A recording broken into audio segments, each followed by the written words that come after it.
On Christmas, I arrived earlier than planned at the party at my wife's parents' house. I was shocked when I heard my wife say, "I am 3 weeks pregnant for my boss. He's about to be a father." I left quietly.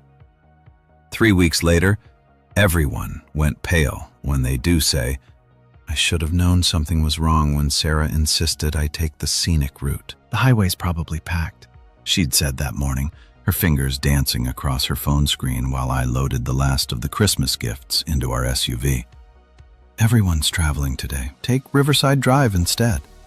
I'd nodded, distracted by the thought of her parents' annual Christmas Eve gathering, the forced small talk, her mother's pointed questions about grandchildren, her father's firm handshake that always lasted a beat too long.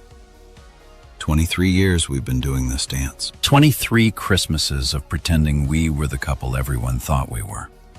The scenic route added 40 minutes to our drive. I remember thinking it was strange that Sarah didn't complain once about the detour. Even when we hit construction near the old mill, she just kept scrolling through her phone, smiling at something I couldn't see. Her fingers moving with the kind of urgency that suggested the conversation on the other end mattered more than anything happening in our car. "Work?" I'd asked. "H." She didn't look up. "Oh yeah, just some year-end stuff Marcus needs sorted out." Marcus, her boss.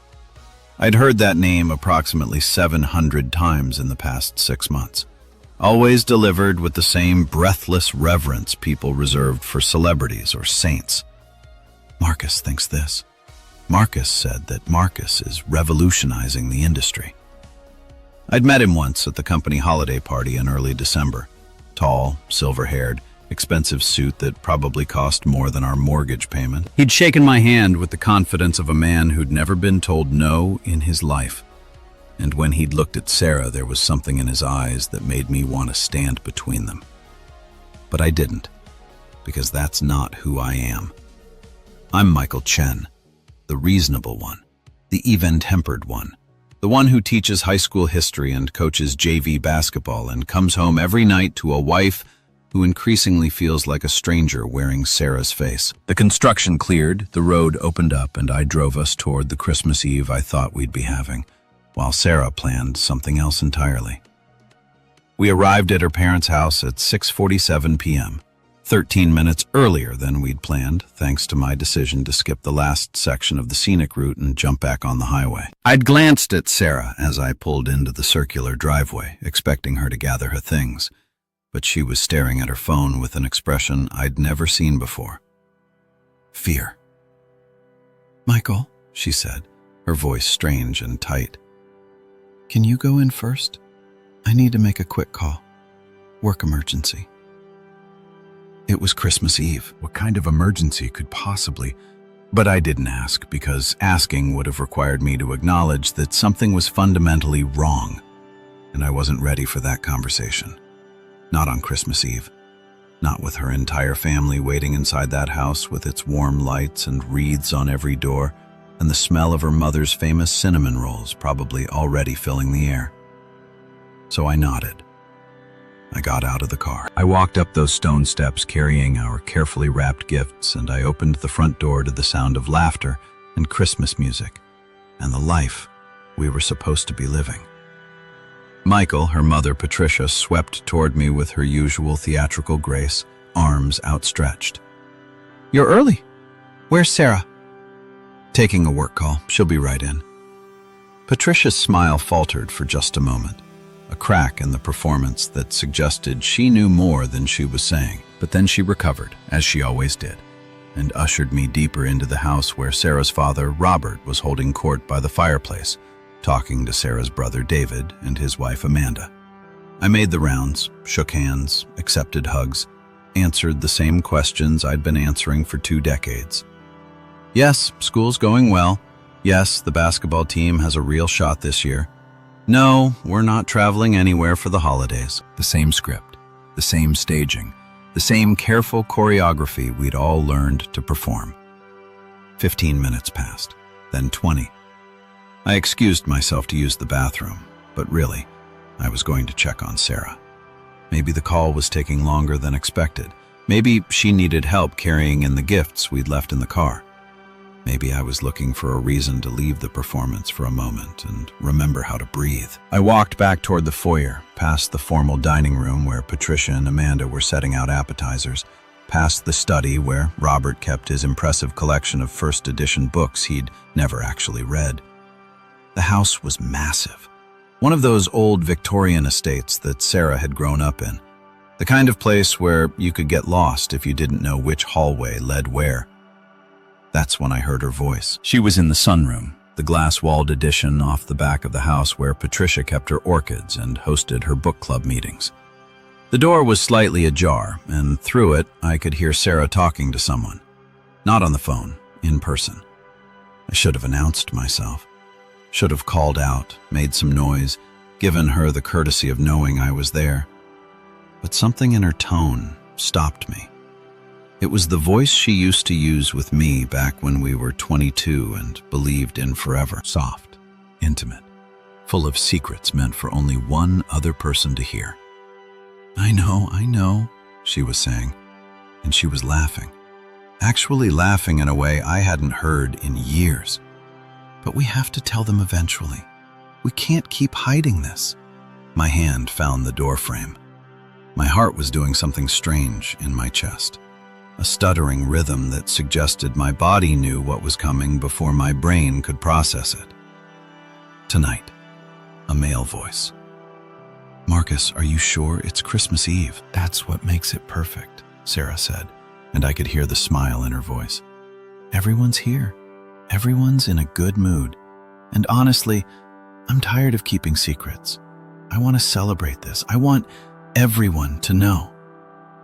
There was a pause, the sound of movement, and then Marcus spoke again, his voice lower now, tender in a way that made something inside me crack. You're absolutely sure about this? I'm 3 weeks pregnant, Marcus. The words hung in the air like snow that hasn't decided whether to fall or float. I'm 3 weeks pregnant for my boss. He's about to be a father.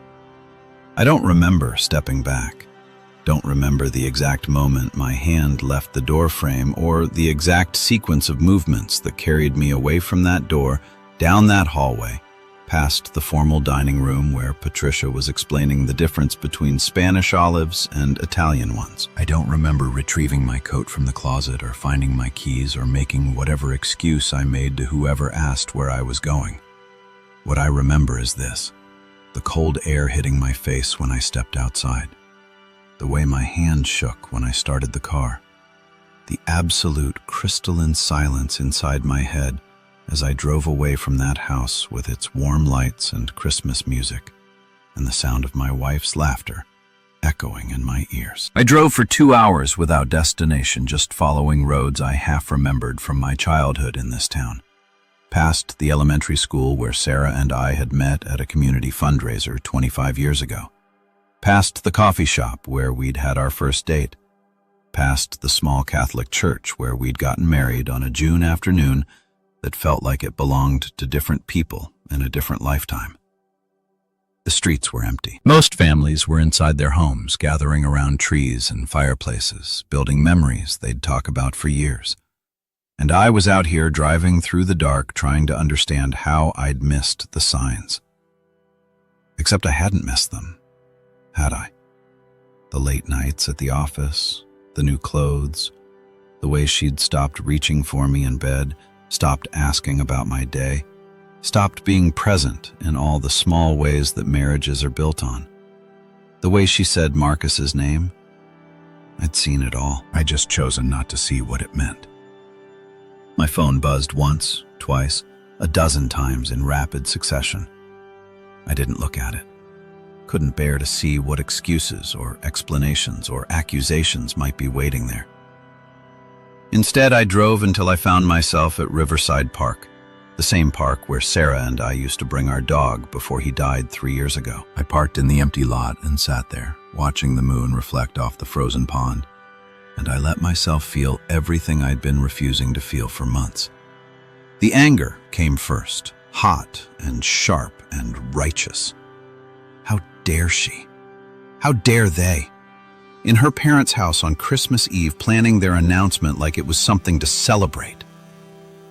Then came the grief, heavy and suffocating for the life I thought we had and the future I'd believed we were building. And finally, underneath it all came something else, something colder and clearer and infinitely more dangerous than anger or grief. Clarity. For the first time in months, maybe years, I could see the situation exactly as it was, not through the lens of hope or denial or the desperate desire to make it work, just the plain, unvarnished truth. My wife was pregnant with her boss's child. She was planning to announce it tonight at Christmas Eve dinner, surrounded by her family. She'd sent me ahead on a longer route to give herself time to arrive early and rehearse with Marcus. She'd probably planned the whole thing right down to the timing and the audience. And she'd assumed I would just, accept it, play along, raise another man's child because that's what good, reasonable Michael Chen would do? I sat in that parking lot until my phone stopped buzzing, until the moon rose higher in the sky, until the cold seeped through my coat and reminded me I was still alive. Still here, still capable of making choices. Then I started the car and drove home, not to her parents' house.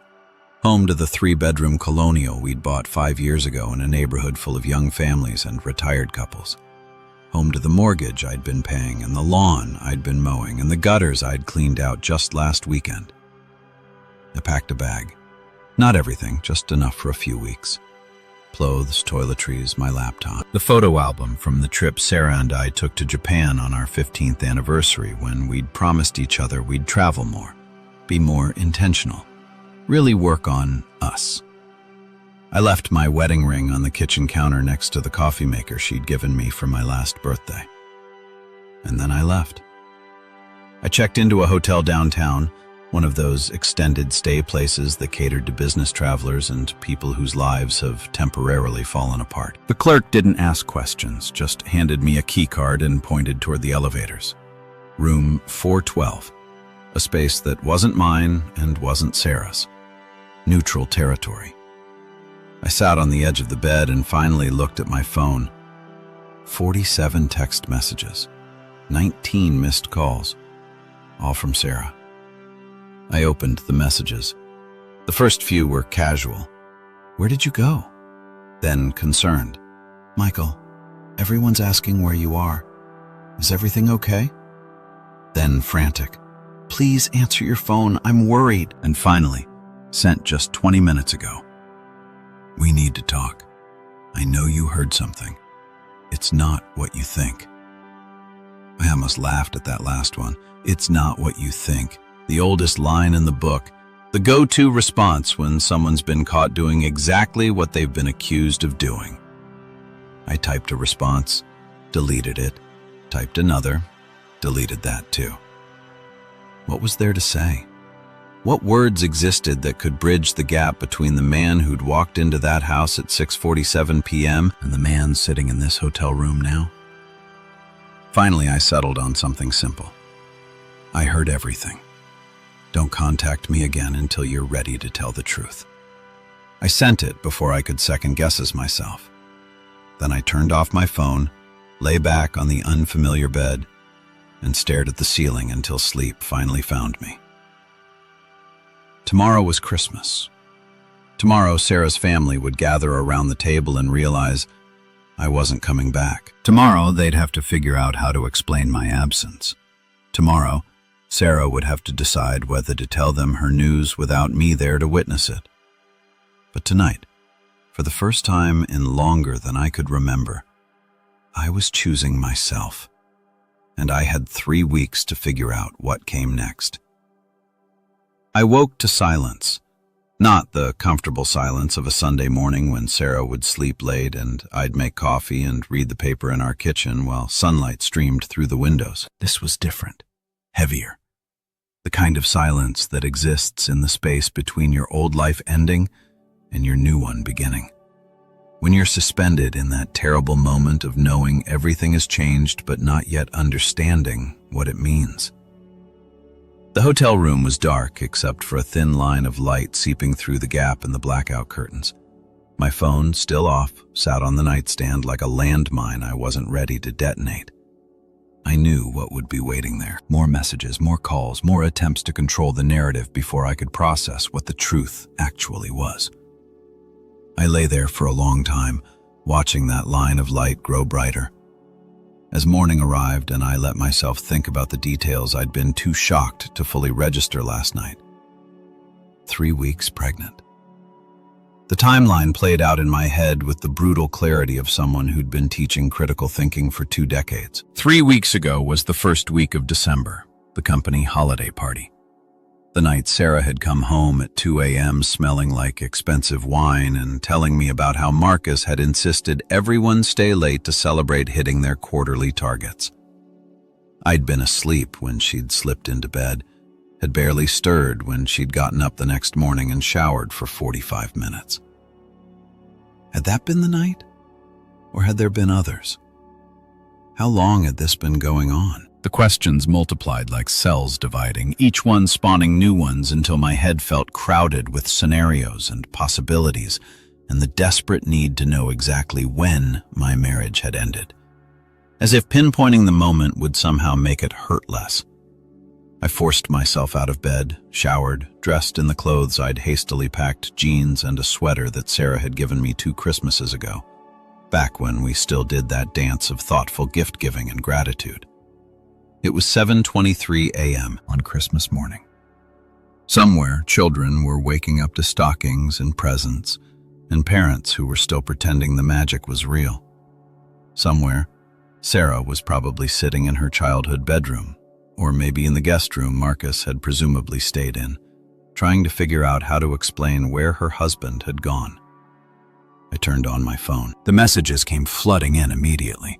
A digital avalanche of concern and confusion and carefully worded attempts to gauge what I knew and what I didn't. But it wasn't Sarah's messages I focused on first. It was the one from her brother David, sent at 11:47 p.m. "Hey man, Sarah's worried sick. She said you left without explanation. Everything okay? Call me when you can." So she hadn't told them. Hadn't explained why I disappeared, was still playing the role of concerned wife, wondering where her husband had gone, performing confusion for an audience that didn't yet know they were watching a performance. I scrolled through the rest. Patricia had sent 3 messages, each more insistent than the last, demanding I call immediately.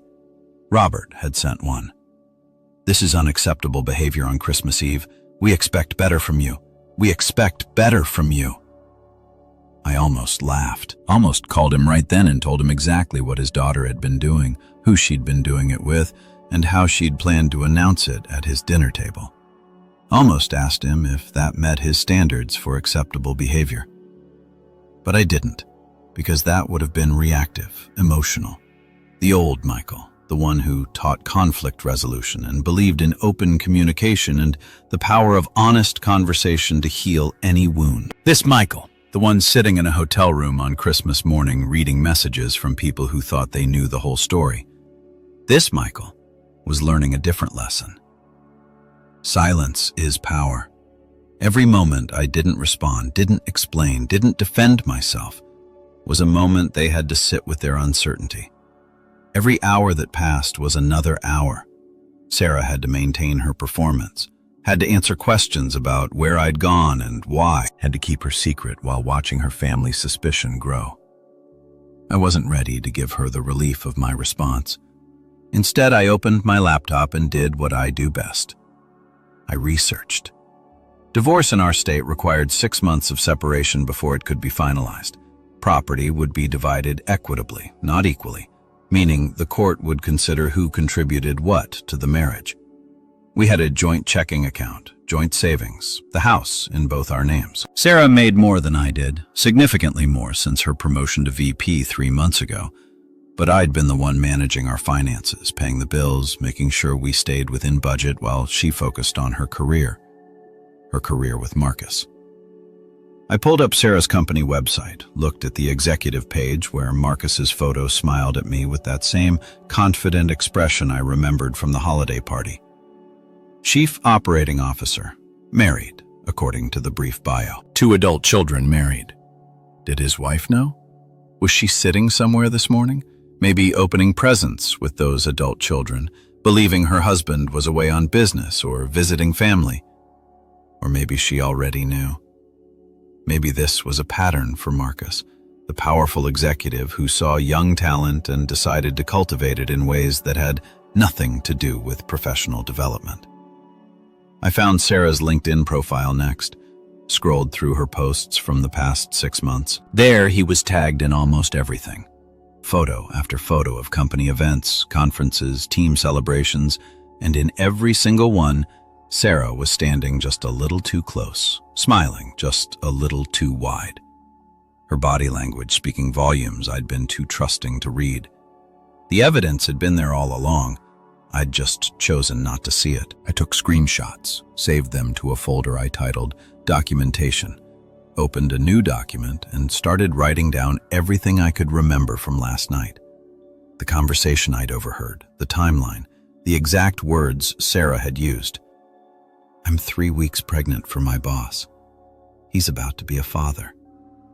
Not we're pregnant. Not I'm having a baby.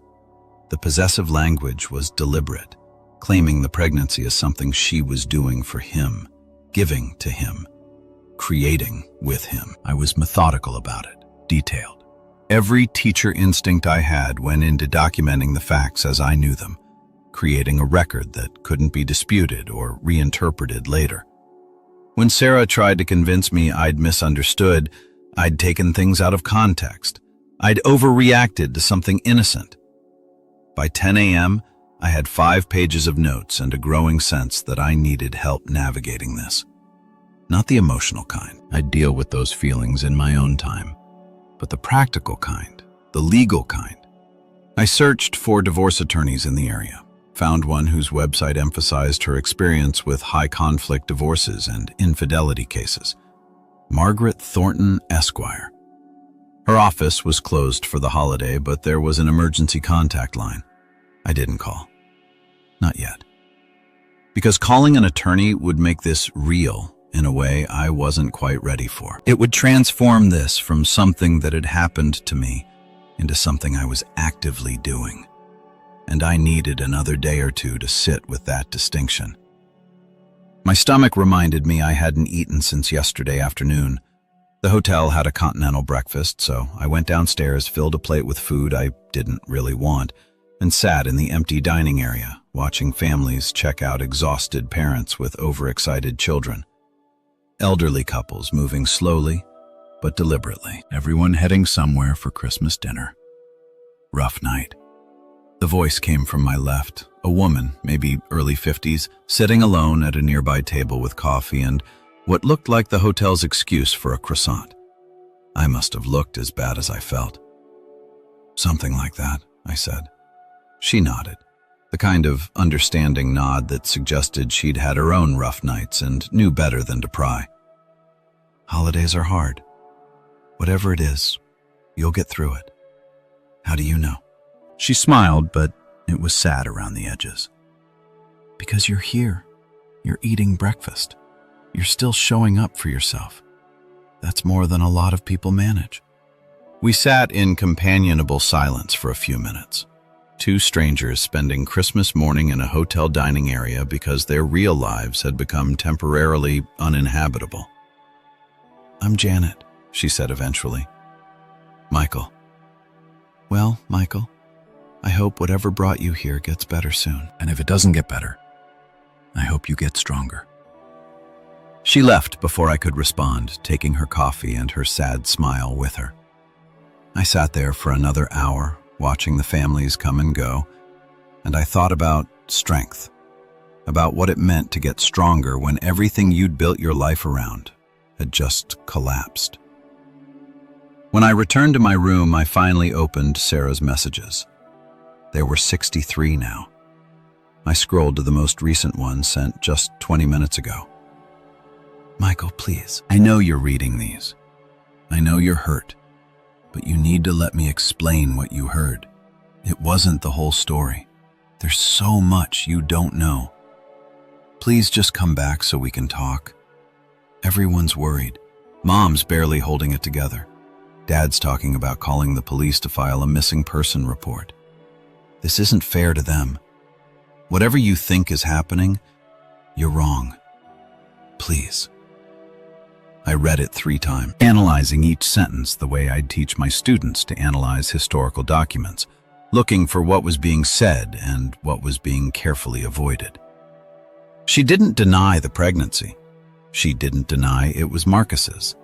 She just claimed there was more to the story, that I was wrong about something, that I needed to come back and let her explain. And she was using her parents' distress as leverage, suggesting that my absence was the problem, not her betrayal, making me responsible for their emotional state, for the disruption of their holiday, for the awkwardness of having to explain where I'd gone.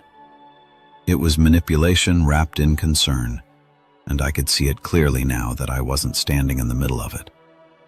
I typed a response. I'm safe. I need time to process what I heard. If you want to tell your parents the truth about why I left, that's your choice. But I won't be the one to protect you from the consequences of your decisions anymore. I sent it and immediately turned off my phone again. The rest of Christmas Day passed in a strange liminal state. I went for a long walk through downtown past closed shops and empty streets. The only sound, my footsteps on cold pavement. I found a Chinese restaurant that was open because, of course, it was that cliché of American holidays, and ate dumplings while sitting at a table for one, surrounded by other people who'd found themselves outside the traditional family Christmas for various reasons. Nobody asked questions. Nobody expected explanations. It was, in its own way, the most honest Christmas I'd had in years. I returned to the hotel as evening fell, turned my phone back on long enough to see that Sarah had called 17 times and sent another dozen messages, each one more desperate than the last. Her mother had called 6 times. David had texted asking if I needed anything, if there was something going on he should know about. And there was one message from a number I didn't recognize. Mr. Chen, this is Marcus Westfield. I understand there's been some confusion. I think it's important we speak directly. Please call me at your earliest convenience. The audacity of it made something cold settle in my chest. He wanted to speak directly, wanted to manage the situation, control the narrative, probably spin some story about how this wasn't what it looked like, how I'd misunderstood, how he and Sarah were just close colleagues and whatever I'd heard had been taken out of context. I saved his number, didn't respond, added it to my growing documentation. That night I couldn't sleep, lay in the dark thinking about all the moments I'd missed, all the signs I'd ignored, all the times I'd chosen to believe Sarah when some part of me had known she was lying. The late nights that became later, the new lingerie I'd found in her drawer that she'd never worn for me, the way she'd started going to the gym at 5 a.m. instead of after work, the mysterious bruise on her collarbone she'd blamed on walking into a cabinet, the distance that had grown between us so gradually. I'd convinced myself it was just the natural evolution of a long marriage, the comfortable settling that happened when you'd been together for 2 decades. I'd been so good at lying to myself. But I was done with that now. At 2 a.m., wide awake and clear-headed in a way I hadn't been in months, I made a decision.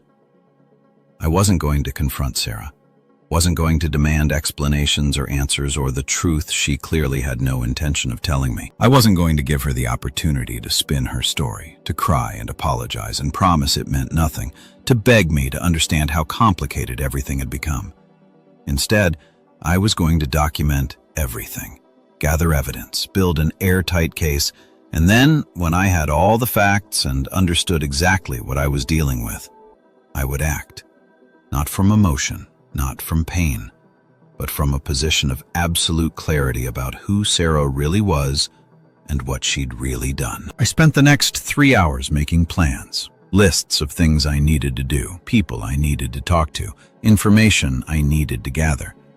By the time the sun started to rise on the day after Christmas, I had the outline of a strategy. Step 1. Find out exactly how long this affair had been going on. Step 2. Determine if Marcus's wife knew about the pregnancy. Step 3. Understand the full financial picture of our marriage and what divorce would mean. Step 4.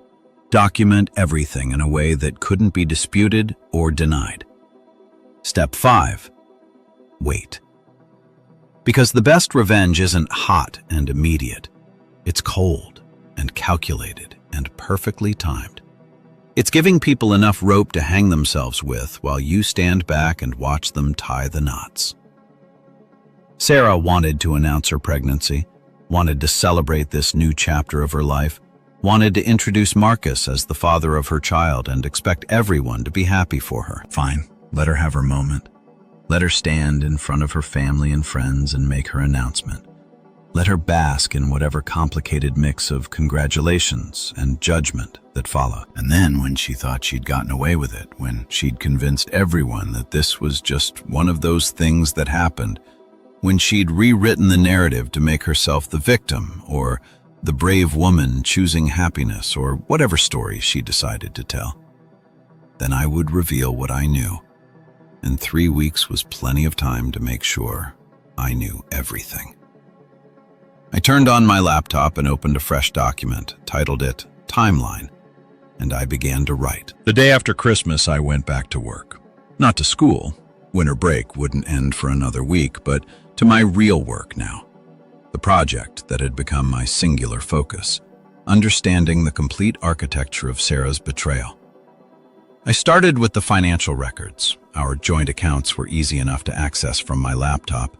Years of managing our household finances meant I had all the passwords, knew where every statement was filed, could track every transaction we'd made together. I opened spreadsheets and began sorting through the past year of charges, looking for patterns I'd been too trusting to notice before.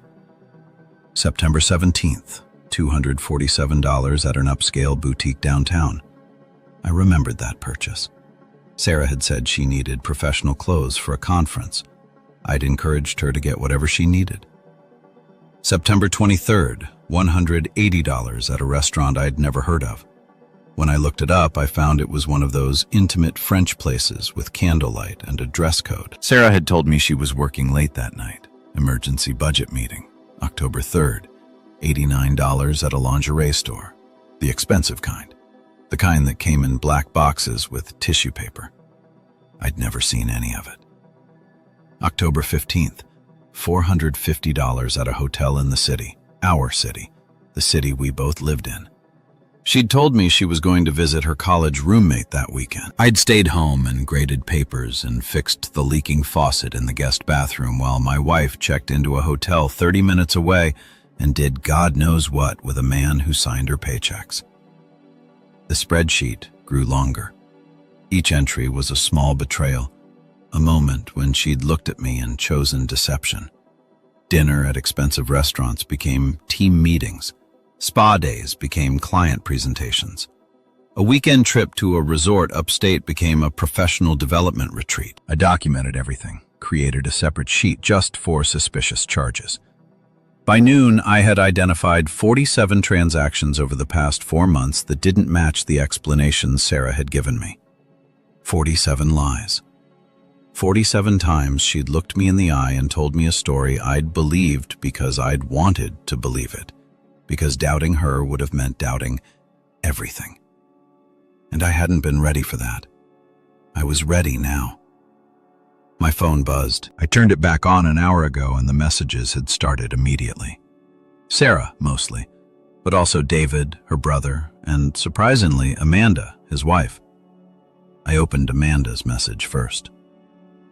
Michael, I don't know what's going on, but Sarah's not telling us the whole story. I can tell.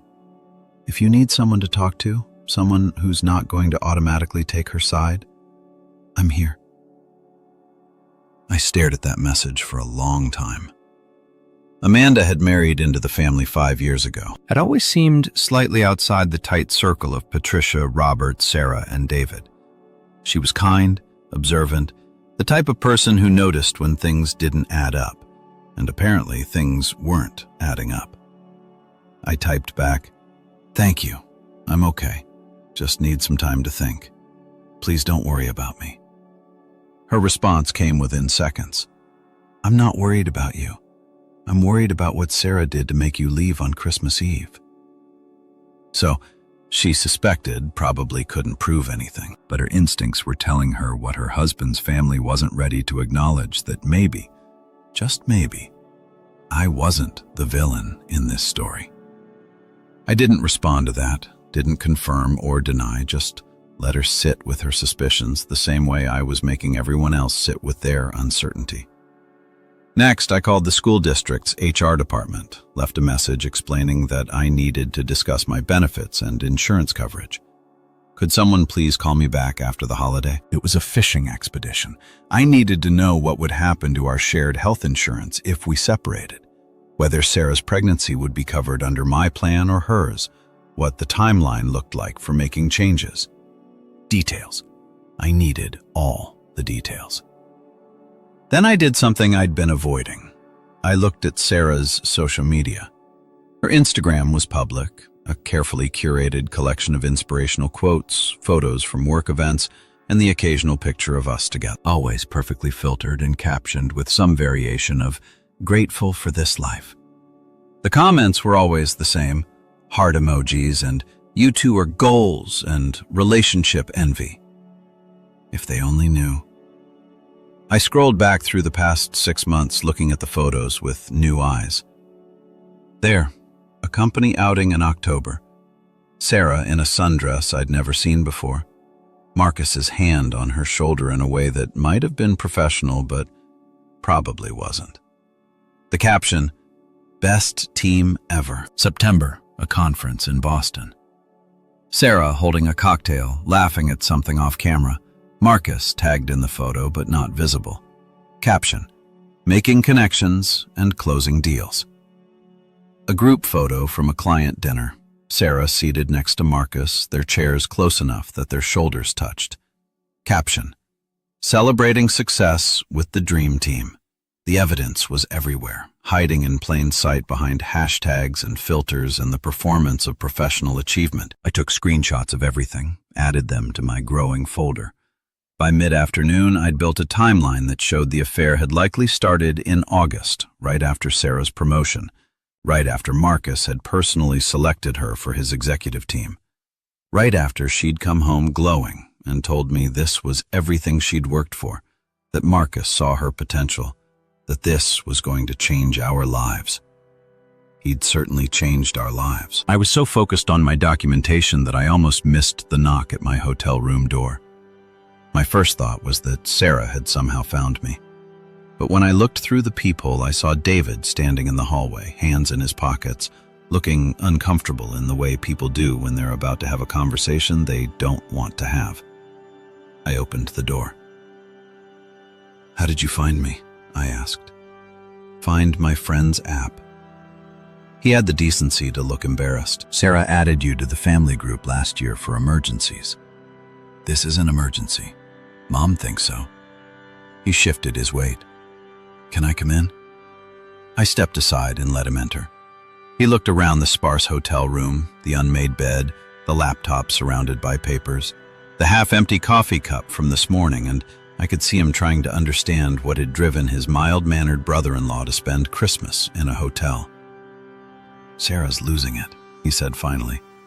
"She won't tell us what happened. Just keep saying you left and won't answer her calls, and she doesn't understand why. Mom's threatening to drive to your school and talk to your principal. Convince him to do a wellness check or something. Tell your mother I'm fine. Are you?" David looked at me directly because you don't seem fine, Michael. You seem like a guy who just blew up his life on Christmas Eve and doesn't know how to explain it. I almost told him then. Almost laid out the whole story, the conversation I'd overheard, the pregnancy, the affair, the 47 lies I documented just this morning. Almost asked him what he would do if it were Amanda who'd betrayed him. But I didn't, because David was Sarah's brother first and my friend second. And anything I told him would get back to her within the hour. And I wasn't ready for her to know how much I knew or what I was planning to do with that knowledge. "There are things you don't know," I said instead. things Sarah should tell you herself. So tell me. It's not my story to tell. That's Michael. His frustration was showing now. You're part of this family. Whatever's going on, we can work through it. That's what families do. Some things can't be worked through. Jesus Christ. He ran a hand through his hair. Did you cheat on her? Is that what this is about? The question was so absurd, so completely backwards from reality that I actually laughed. It came out sharp and bitter, a sound I didn't recognize as my own. No, David, I didn't cheat on her. Then what? Ask your sister. I walked to the door and opened it. Ask her what she was planning to announce at Christmas Eve dinner. Ask her why I left and ask her if she's ready to tell you the truth. David stared at me for a long moment, and I could see him running through scenarios in his head, trying to connect dots that Sarah had deliberately scattered. Then he nodded slowly and walked to the door. She's my sister, he said, but your family too. And I've never seen you like this. So whatever she did, I'm sorry, man. He left before I could respond. I closed the door and leaned against it, my heart pounding. That had been too close. Too close to revealing everything before I was ready, before I had all the pieces in place. I needed to be more careful. The rest of the day I spent researching Marcus Westfield. If I was going to understand the situation fully, I needed to know who I was dealing with. His LinkedIn profile was impressive. MBA from Wharton, 25 years of executive experience, board member at 2 nonprofits, regular speaker at industry conferences. The picture of success. His personal Facebook was locked down, but his wife's wasn't.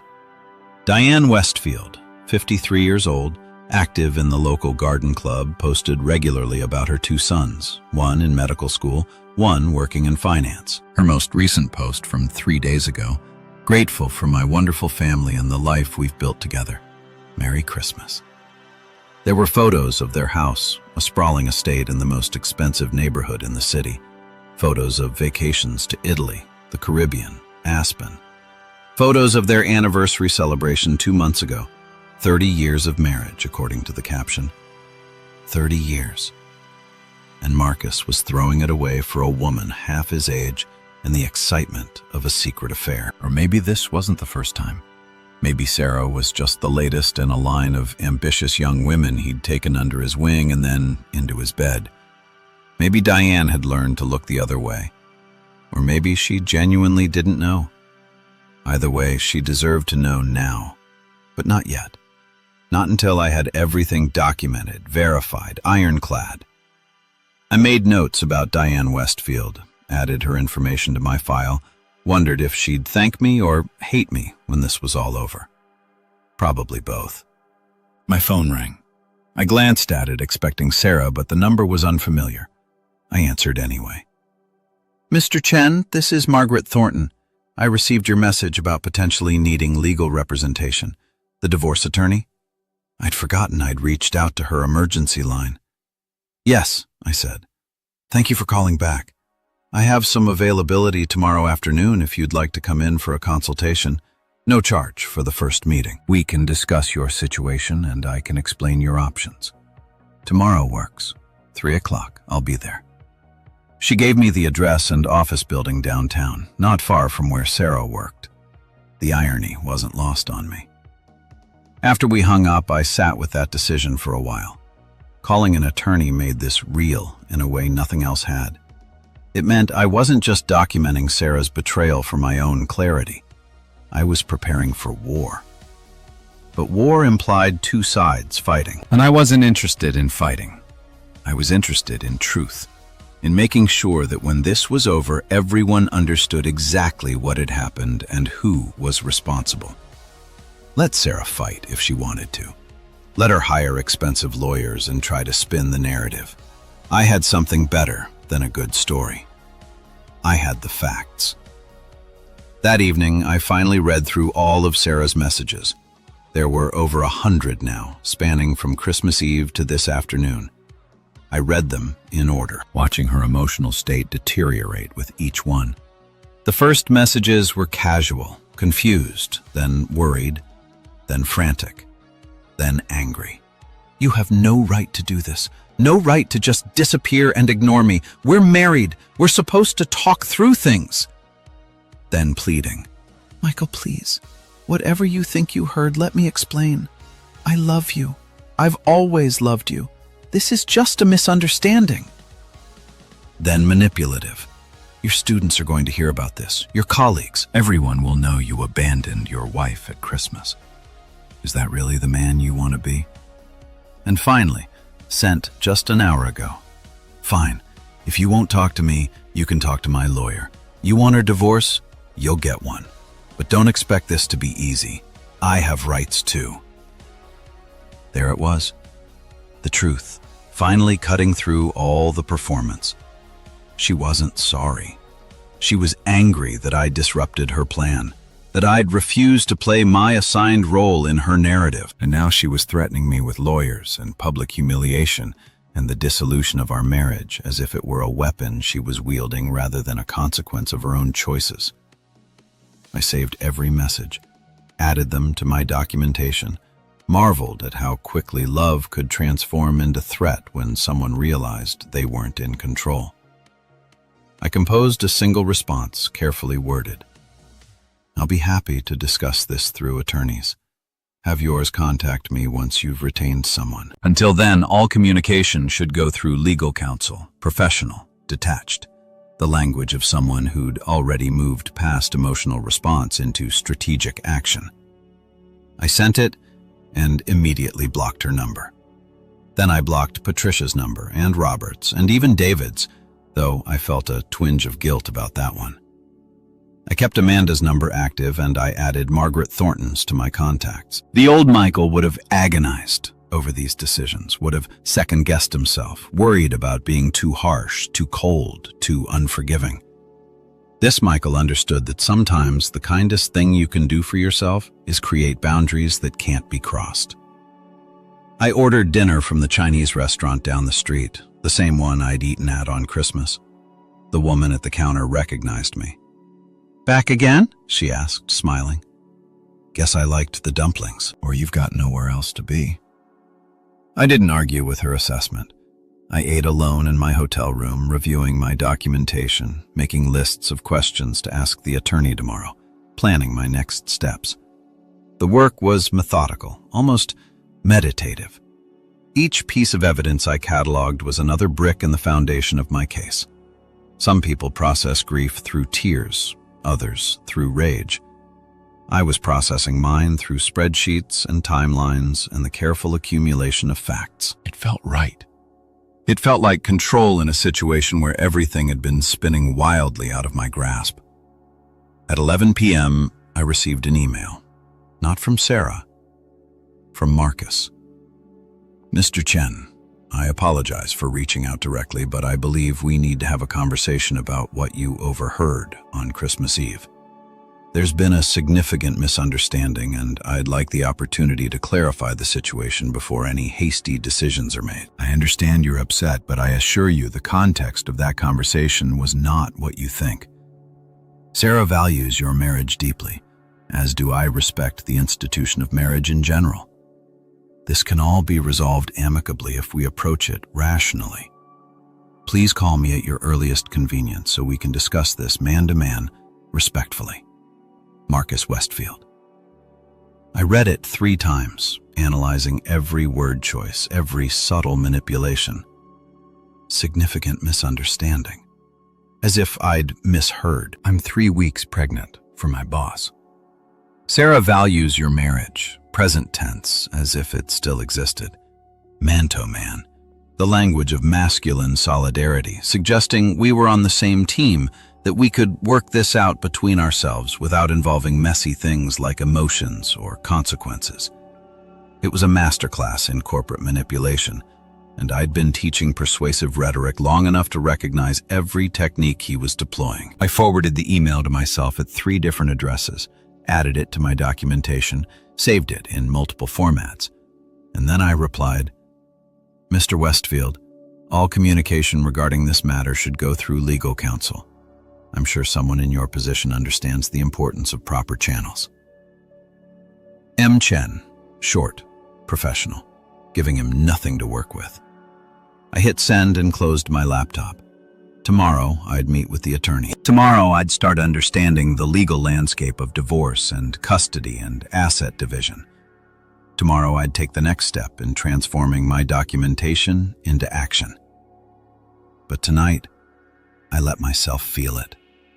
The anger, the grief, the betrayal, the strange cold satisfaction of knowing I was handling this the right way. Not the emotional way, not the explosive way, but the strategic way that would ensure Sarah and Marcus couldn't manipulate the narrative or gaslight me into questioning what I'd heard.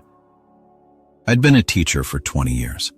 I knew how to build a case, how to present evidence, how to guide people to conclusions through facts rather than emotions.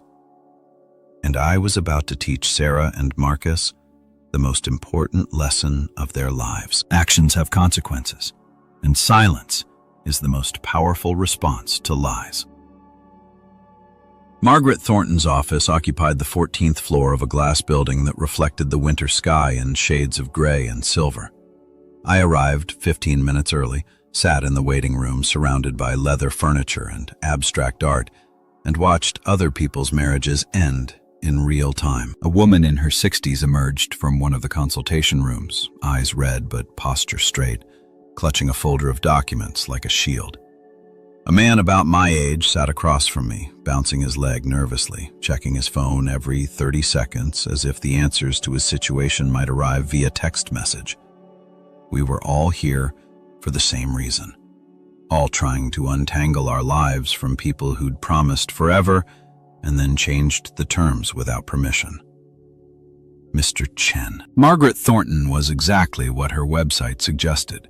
Mid-50s, sharp eyes behind designer glasses, a handshake that conveyed both competence and compassion. She wore a charcoal suit that probably cost more than my monthly mortgage payment. And when she smiled, it didn't quite reach her eyes. This was a woman who'd seen every variation of betrayal humanity could devise.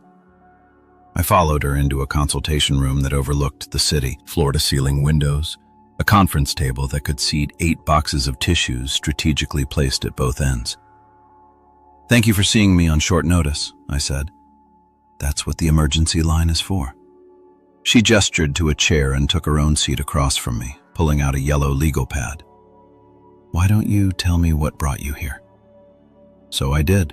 I told her about Christmas Eve, about the conversation I'd overheard, about Sarah's pregnancy with her boss's child, about the 47 documented lies in our financial records, about Marcus's email trying to spin this as a misunderstanding. I told her about our 23 years of marriage, the house we owned together, the life we'd built, about my teaching salary versus Sarah's executive compensation, about the fact that I'd been the one managing our finances while she focused on her career with Marcus.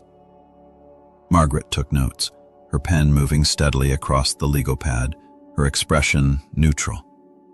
When I finished, she was quiet for a moment, reviewing what she'd written. "You've been very thorough," she said finally. "The documentation you've gathered will be extremely valuable. I'm a teacher. Research is what I do. Most people come in here emotional, reactive. They want revenge. They want to hurt their spouse as badly as they've been hurt." She looked up from her notes. "But that's not what I'm seeing from you. What is it you want, Mr. Chen?" It was the first time anyone had asked me that question. What did I want? "I want the truth on record," I said slowly. "I want everyone who thinks they know our story to understand what really happened. I want Sarah to face the consequences of her choices without being able to rewrite history or play the victim. And I want to walk away from this with my dignity intact and my finances protected. Not revenge. Revenge implies I'm doing something to her. I'm not. I'm just making sure she can't do anything more to me."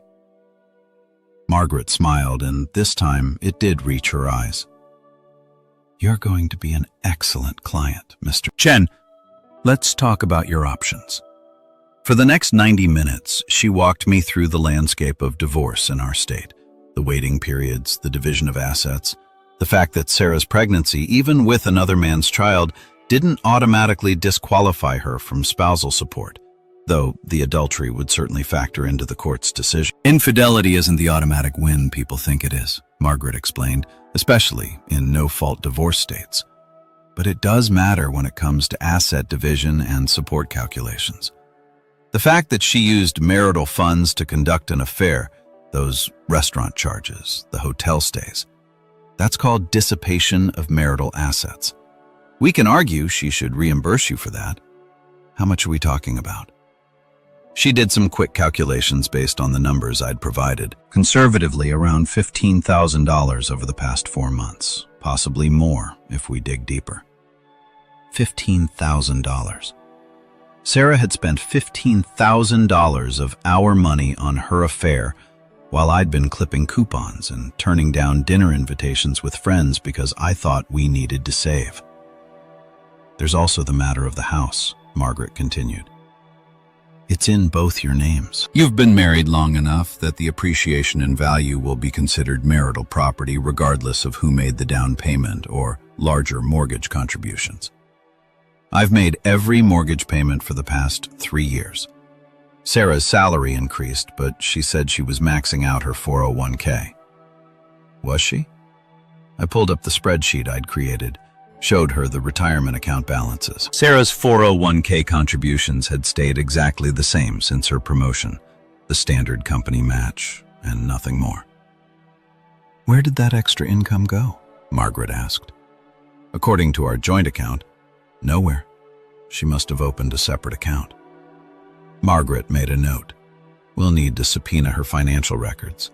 If she's been hiding assets, that's going to work very much in your favor. We talked about custody, though there were no children to fight over. We talked about retirement accounts and pension benefits. We talked about whether I wanted to pursue a fault-based divorce, which would take longer, but might give me additional leverage, or a no-fault divorce based on irreconcilable differences. What I'd recommend, Margaret said, is that we file for legal separation first, 6 months minimum, before the divorce can be finalized anyway. During that time, we gather evidence, depose witnesses if necessary, and build the strongest case possible. Meanwhile, you maintain the moral high ground. No dating, no social media posts, no public confrontations. You document everything and let her make mistakes while the clock runs. She's already threatening to make this difficult. They always do. But here's what most people don't understand about high-conflict divorces. The person screaming the loudest usually has the most to hide. She leaned forward slightly. Your wife is pregnant with her married boss's child. When this becomes public knowledge, and it will, she's going to face professional and social consequences that have nothing to do with what happens in divorce court.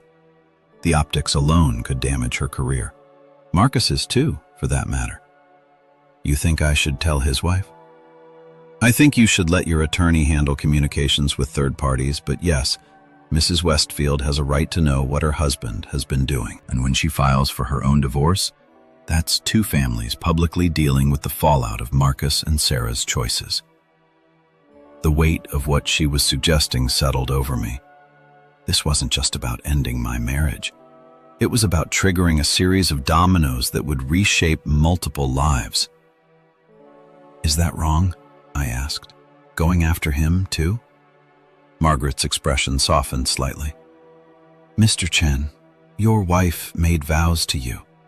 She broke them. That's between you and her. But Marcus Westfield is in a position of power over her professionally. He's married.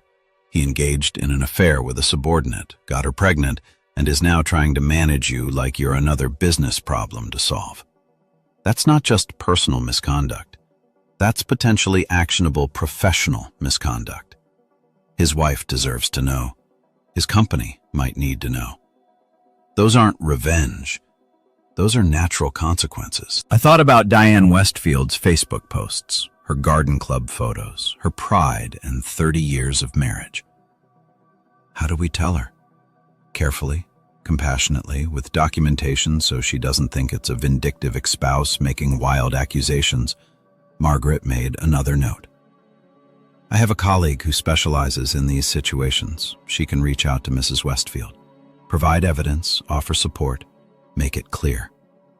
This information is coming from a place of respect for her right to know, not from a desire to cause pain. When after we file for separation, once the legal process is in motion and your intentions are clear, that way it can't look like you're using this information as a threat or leverage. We discussed timelines, strategy, the choreography of dismantling a marriage while protecting my interests and maintaining my integrity. By the time we finished, I had a folder full of documents to sign, a retainer agreement that would cost me $5,000 up front, and a plan that extended 3 weeks into the future. 3 weeks. The same amount of time Sarah had been pregnant. The symmetry felt intentional, like the universe was giving me a deadline. One more thing, Margaret said as I stood to leave. You mentioned Sarah was planning to announce the pregnancy at Christmas Eve dinner. Do you know if she went through with it? I don't know. I haven't spoken to anyone in her family except her brother, and he didn't mention it. Find out, because if she announced it without telling them about the affair, if she's letting people believe you're the father, she paused. That's fraud, and it gives us additional leverage. I nodded, adding it to my mental list of things to investigate. You're doing the right thing, Margaret said at the door. I know it doesn't feel that way. I know this probably feels calculated and cold, but you're protecting yourself. And there's nothing wrong with that. Your wife made her choices. You're allowed to make yours. I left her office feeling both lighter and heavier. Lighter because I had a plan, a professional guiding me through the legal maze. Heavier because that plan involved deliberate steps that would hurt people, not just Sarah and Marcus, but Diane Westfield, Sarah's parents, maybe even colleagues and friends who'd gotten caught in the blast radius of this affair. But Margaret was right. These weren't consequences I was imposing. These were consequences Sarah and Marcus had created through their own actions. I was just making sure those consequences landed where they belonged. I walked back to my hotel through the cold afternoon, past holiday decorations that hadn't been taken down yet, past couples walking hand in hand, past the coffee shop where Sarah and I had our first date 25 years ago. The nostalgia tried to grab me, tried to make me remember the good times and question whether I was throwing away something worth saving. But then I thought about the conversation I'd overheard. The joy in Sarah's voice when she talked about being pregnant for Marcus. The ease with which she'd planned to announce it, surrounded by her family, probably expecting me to stand beside her and smile and accept whatever story she'd concocted. That woman wasn't the Sarah I'd married. Or maybe she was, and I'd just never seen it clearly before. Back at the hotel, I found an email from David waiting for me. Michael, I talked to Sarah like you suggested. Asked her what she was planning to announce at Christmas Eve dinner. She got defensive, said you'd misunderstood something, that you were being paranoid and controlling. Then she started crying and said you'd abandoned her during the happiest time of her life. I don't know what to believe anymore. Mom and Dad are taking her side, saying you're going through some kind of crisis, but Amanda pulled me aside and said she thinks Sarah's lying about something big. Are you really not going to tell me what happened, David? I read it twice, feeling the weight of his confusion. David had always been caught between loyalty to his sister and genuine affection for me. We'd bonded over sports and dad jokes and the shared experience of navigating Patricia's complicated expectations. But he was Sarah's brother, and when it came down to it, blood would win over friendship. I typed a careful response. David, I appreciate you reaching out. I know this is hard for you, but Sarah knows exactly what she did, and she's choosing to lie about it rather than face the consequences. That's her decision. When the legal proceedings start, everything will become clear. Until then, I need you to respect that I'm doing what's best for me. Even if I can't explain all the details right now, take care of Amanda. She's got good instincts. Michael, I sent it and felt the door close on another relationship. David would choose Sarah. They all would at first, until the evidence made choosing her impossible. That evening, I did something I hadn't done in years. I called my own family. My mother answered on the second ring, her voice bright with surprise. "Michael, we weren't expecting to hear from you until New Year's. How was Christmas with Sarah's family?" My parents lived in Arizona now, retired and content in their small community of other retirees who'd fled the northeastern winters. We talked every few weeks, sent cards on birthdays and holidays, maintained the kind of comfortable distance that happens when everyone's lives are settled and unremarkable. "Mom, I need to tell you something." The brightness in her voice faded. "What's wrong?" I told her. Not everything, not the 47 lies or the legal strategy or the plan to contact Marcus's wife, just the core truth. Sarah was having an affair with her boss. She was pregnant with his child. I'd left on Christmas Eve and wasn't going back. There was a long silence on the other end of the line. Then, oh, Michael, just my name spoken with the kind of sadness mothers reserve for moments when they can't fix what's broken. "I'm sorry you have to deal with this," she continued. "Are you okay? Where are you staying?" "A hotel for now. I met with a divorce attorney today. I'm handling it.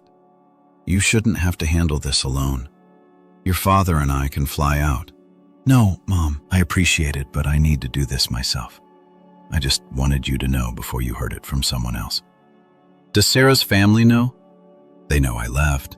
They don't know why Sarah's not telling them the truth. Of course, she isn't." My mother's voice hardened.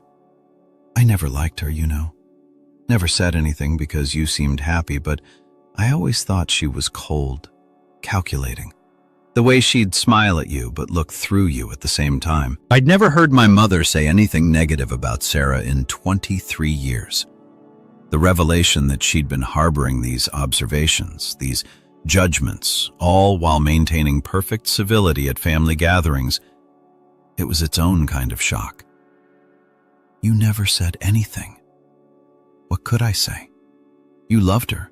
You'd made your choice. A mother learns to keep her mouth shut about her son's wife, even when every instinct is screaming that something's not right.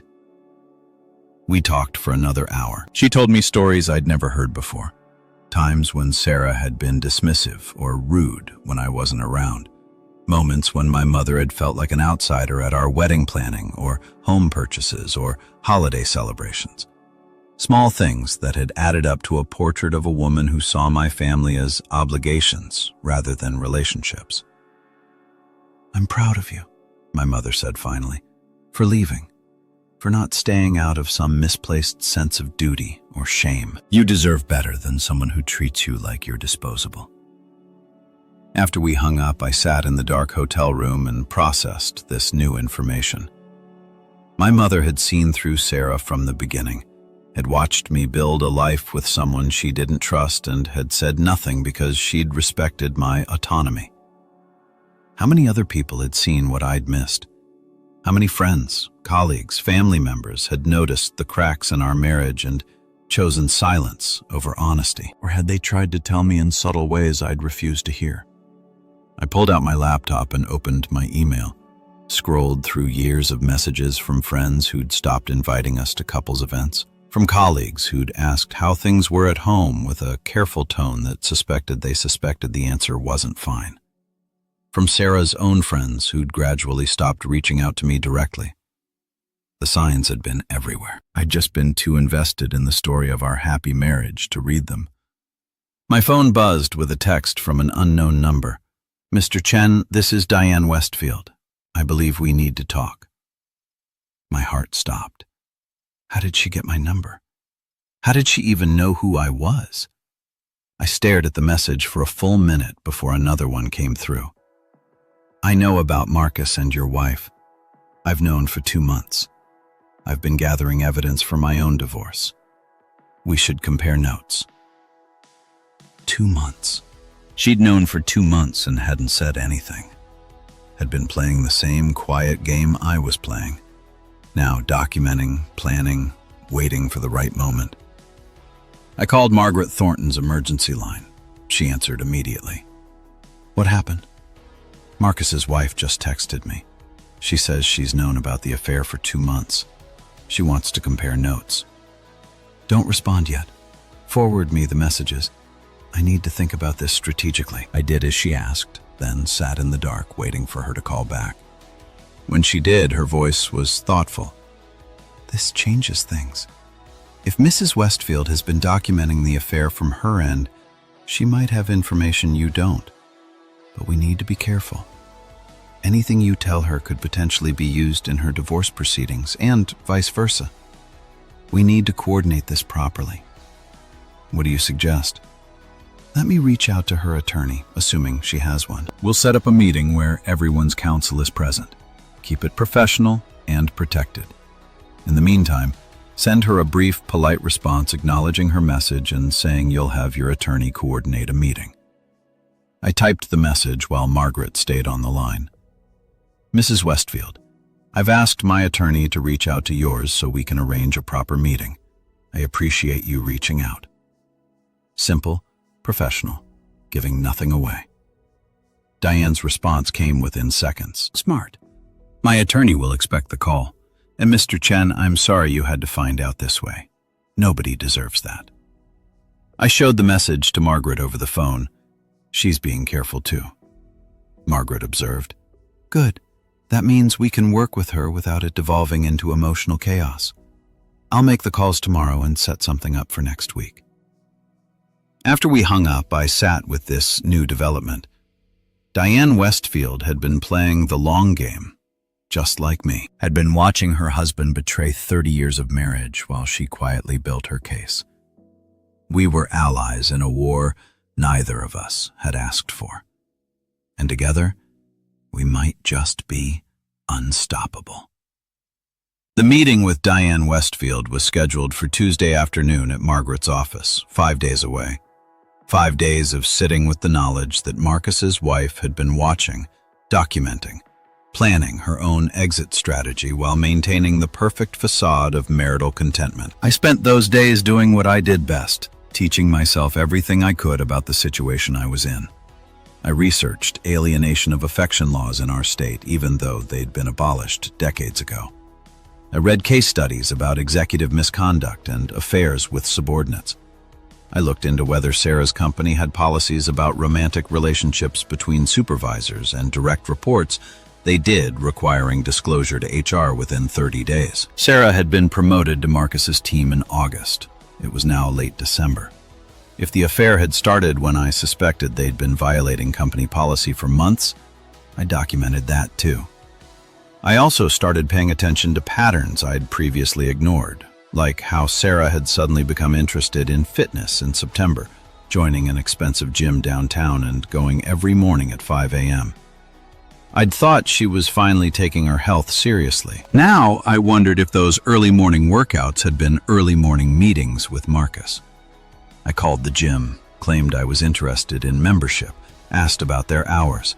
They opened at 5:30 a.m., but the executive locker rooms available only to premium members had 24-hour keycard access. I checked our credit card statements. Sarah had upgraded to premium membership in September. $700 for 3 months. $700 for the privilege of having a private space where she could meet her married boss before the sun came up. I added it to my spreadsheet. The number of documented expenses related to her affair had climbed to 63. On Monday evening, Amanda texted me. "David told me what Sarah said about you being paranoid and controlling. I wanted you to know I don't believe it. I've known you both for 5 years and you're the least controlling person I've ever met. Whatever's really going on, I'm on your side." It was the first time anyone from Sarah's family had explicitly taken my side, and the relief was unexpected. I'd been prepared to fight this battle completely alone, to be villainized and misunderstood and judged by people who only had Sarah's version of events. But Amanda saw through it. I texted back, "Thank you. That means more than you know." The truth will come out soon. Just please take care of yourself and David. This is going to get messy. Her response was immediate. I'm pregnant. Found out yesterday. Haven't told anyone yet because Sarah's being so weird about everything and I don't want to make it about me. But I wanted you to know. Pregnant. Amanda was pregnant, and she was holding back her joy, her announcement, because Sarah had somehow made the entire family dynamic about her own crisis. The irony was almost funny. Almost. Congratulations, I typed. That's wonderful news. Don't let Sarah's drama take away from your happiness. You deserve to celebrate. Thanks, Michael. That actually really helps. I sat with that conversation for a long time. Amanda was pregnant with a child she and David wanted, planned for, would raise together. A child that would be celebrated without secrets or shame or betrayal hanging over it. Sarah was pregnant with her married boss's child, lying to everyone about it, manipulating her family into taking her side while she prepared to blow up multiple lives. The contrast was stark. Tuesday arrived cold and gray, the kind of January afternoon that makes you forget summer ever existed. I dressed carefully, the same charcoal suit I wore to parent-teacher conferences, a tie Sarah had given me 3 anniversaries ago, shoes I'd polished the night before. I looked like a man who had his life together. That was important. Margaret's office at 2 p.m. I arrived early again, sat in that same waiting room, and tried to imagine what Diane Westfield would be like. Would she be angry, broken, vindictive? Would she blame me somehow for not keeping Sarah in line, as if wives were possessions that men were supposed to control? At 2:15, the elevator doors opened and a woman stepped out who redefined every assumption I'd made. Diane Westfield was stunning. Not in the obvious way. Sarah was pretty. Sarah had always been conventionally attractive, the kind of looks that photographs well and turns heads in restaurants. Diane was something else. Silver hair cut in a sharp bob, elegant in a way that suggested old money and good breeding, a navy suit that probably cost more than my car payment, and eyes that were absolutely glacial. She saw me immediately, walked over with the confidence of someone who'd spent 30 years as a corporate executive's wife and knew exactly how much power that position carried. Mr. Chen, she extended her hand. Diane Westfield. Her handshake was firm. Her wedding ring, a massive diamond surrounded by smaller stones, caught the light and sent rainbow fragments across the waiting room wall. Mrs. Westfield, thank you for agreeing to meet. Please call me Diane. We're about to become very well acquainted. I think her attorney arrived moments later, a woman named Patricia Wynn, who had the same sharp competence Margaret radiated. They greeted each other like old colleagues, which they probably were. The world of high-stakes divorce law was apparently a small one. We were ushered into a larger conference room this time. Margaret at one end of the table, Patricia at the other. Diane and I sitting across from each other in the middle, like negotiators at a peace summit. Except we weren't negotiating peace. We were coordinating war. Let's establish some ground rules, Margaret began. Everything discussed in this room is confidential unless we all agree otherwise. We're here to share information that might be mutually beneficial, not to create additional liability for either party. Understood? We all nodded. Diane, Patricia said, looking at her client, why don't you start by sharing what you know? Diane opened a leather portfolio that probably cost more than my monthly salary. Inside were documents, photographs, printed emails, the evidence of a marriage ending, organized with the precision of someone who'd spent decades managing household affairs and social calendars. I first suspected something was wrong in September. She began, her voice steady and emotionless. Marcus started coming home later. He'd always worked long hours, but this was different. He was distracted, happy in a way that had nothing to do with our life together. I knew that feeling, had lived it from the other side. I checked our credit card statements, found charges at hotels, restaurants we'd never been to. He said they were client dinners. But when I asked which clients, he got defensive. told me I was being paranoid. The same word Sarah had used with David. Paranoid, as if suspecting the truth was a character flaw rather than pattern recognition.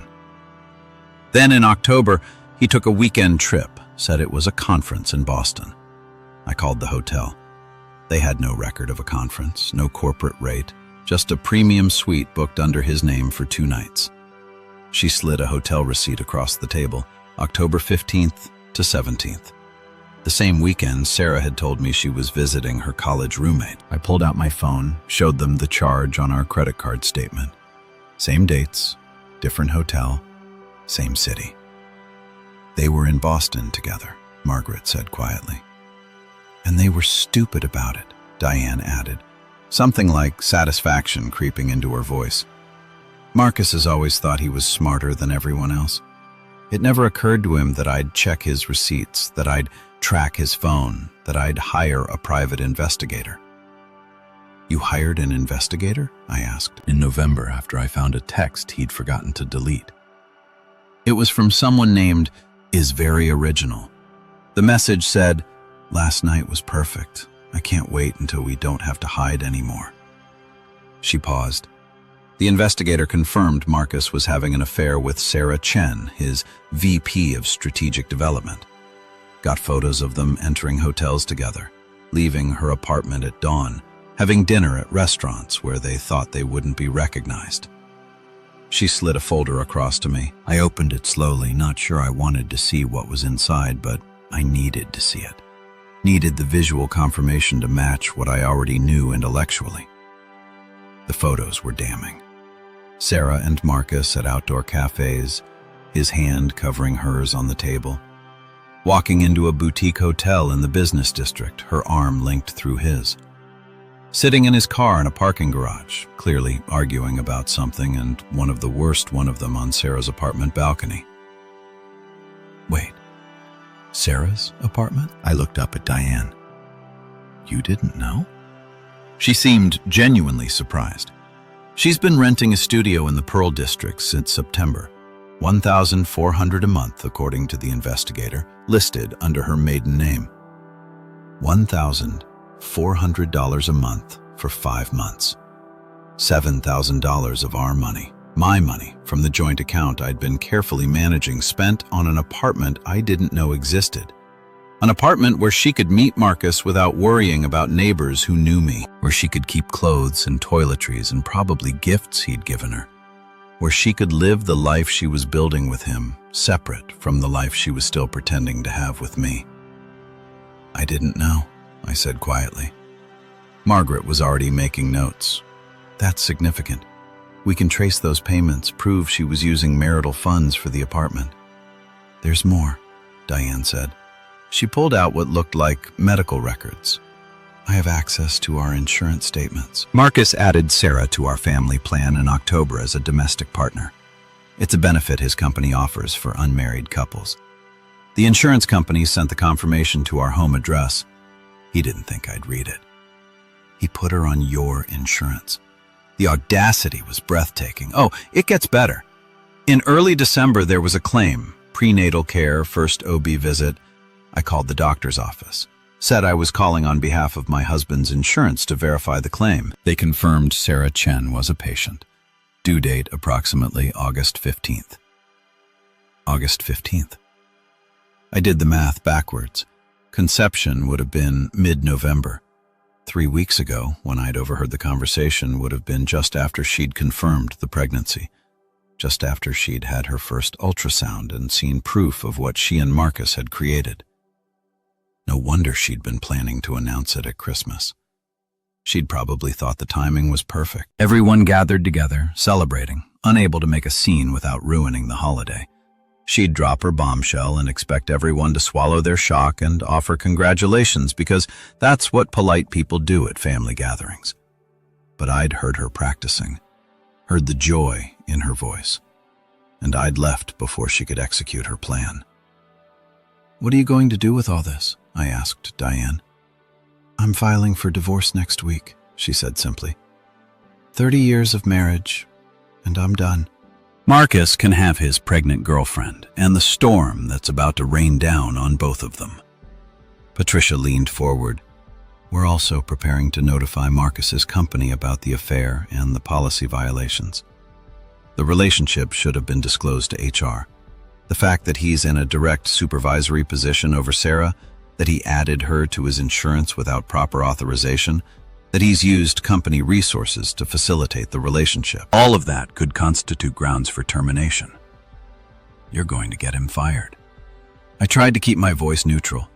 I'm going to make sure his employer knows what he's been doing, Diane corrected. What they do with that information is up to them, but Marcus has been with that company for 15 years. He's 2 years from full pension vesting. If they terminate him for cause? She smiled, and it was cold. Well, that's a consequence he should have considered before he started his subordinate. The bluntness was shocking coming from this elegant woman with her perfect hair and expensive suit, but I understood it. Understood the anger underneath the ice. We spent the next hour comparing notes. Diane had dates and times I didn't have. I had financial records she hadn't been able to access. Together, we built a timeline that showed the affair had started in late August, intensified through September and October, and resulted in pregnancy in mid-November. 3.5 months of sustained, deliberate betrayal. Not a mistake, not a moment of weakness, a whole relationship, carefully constructed and maintained while both of them went home to their spouses and pretended everything was fine.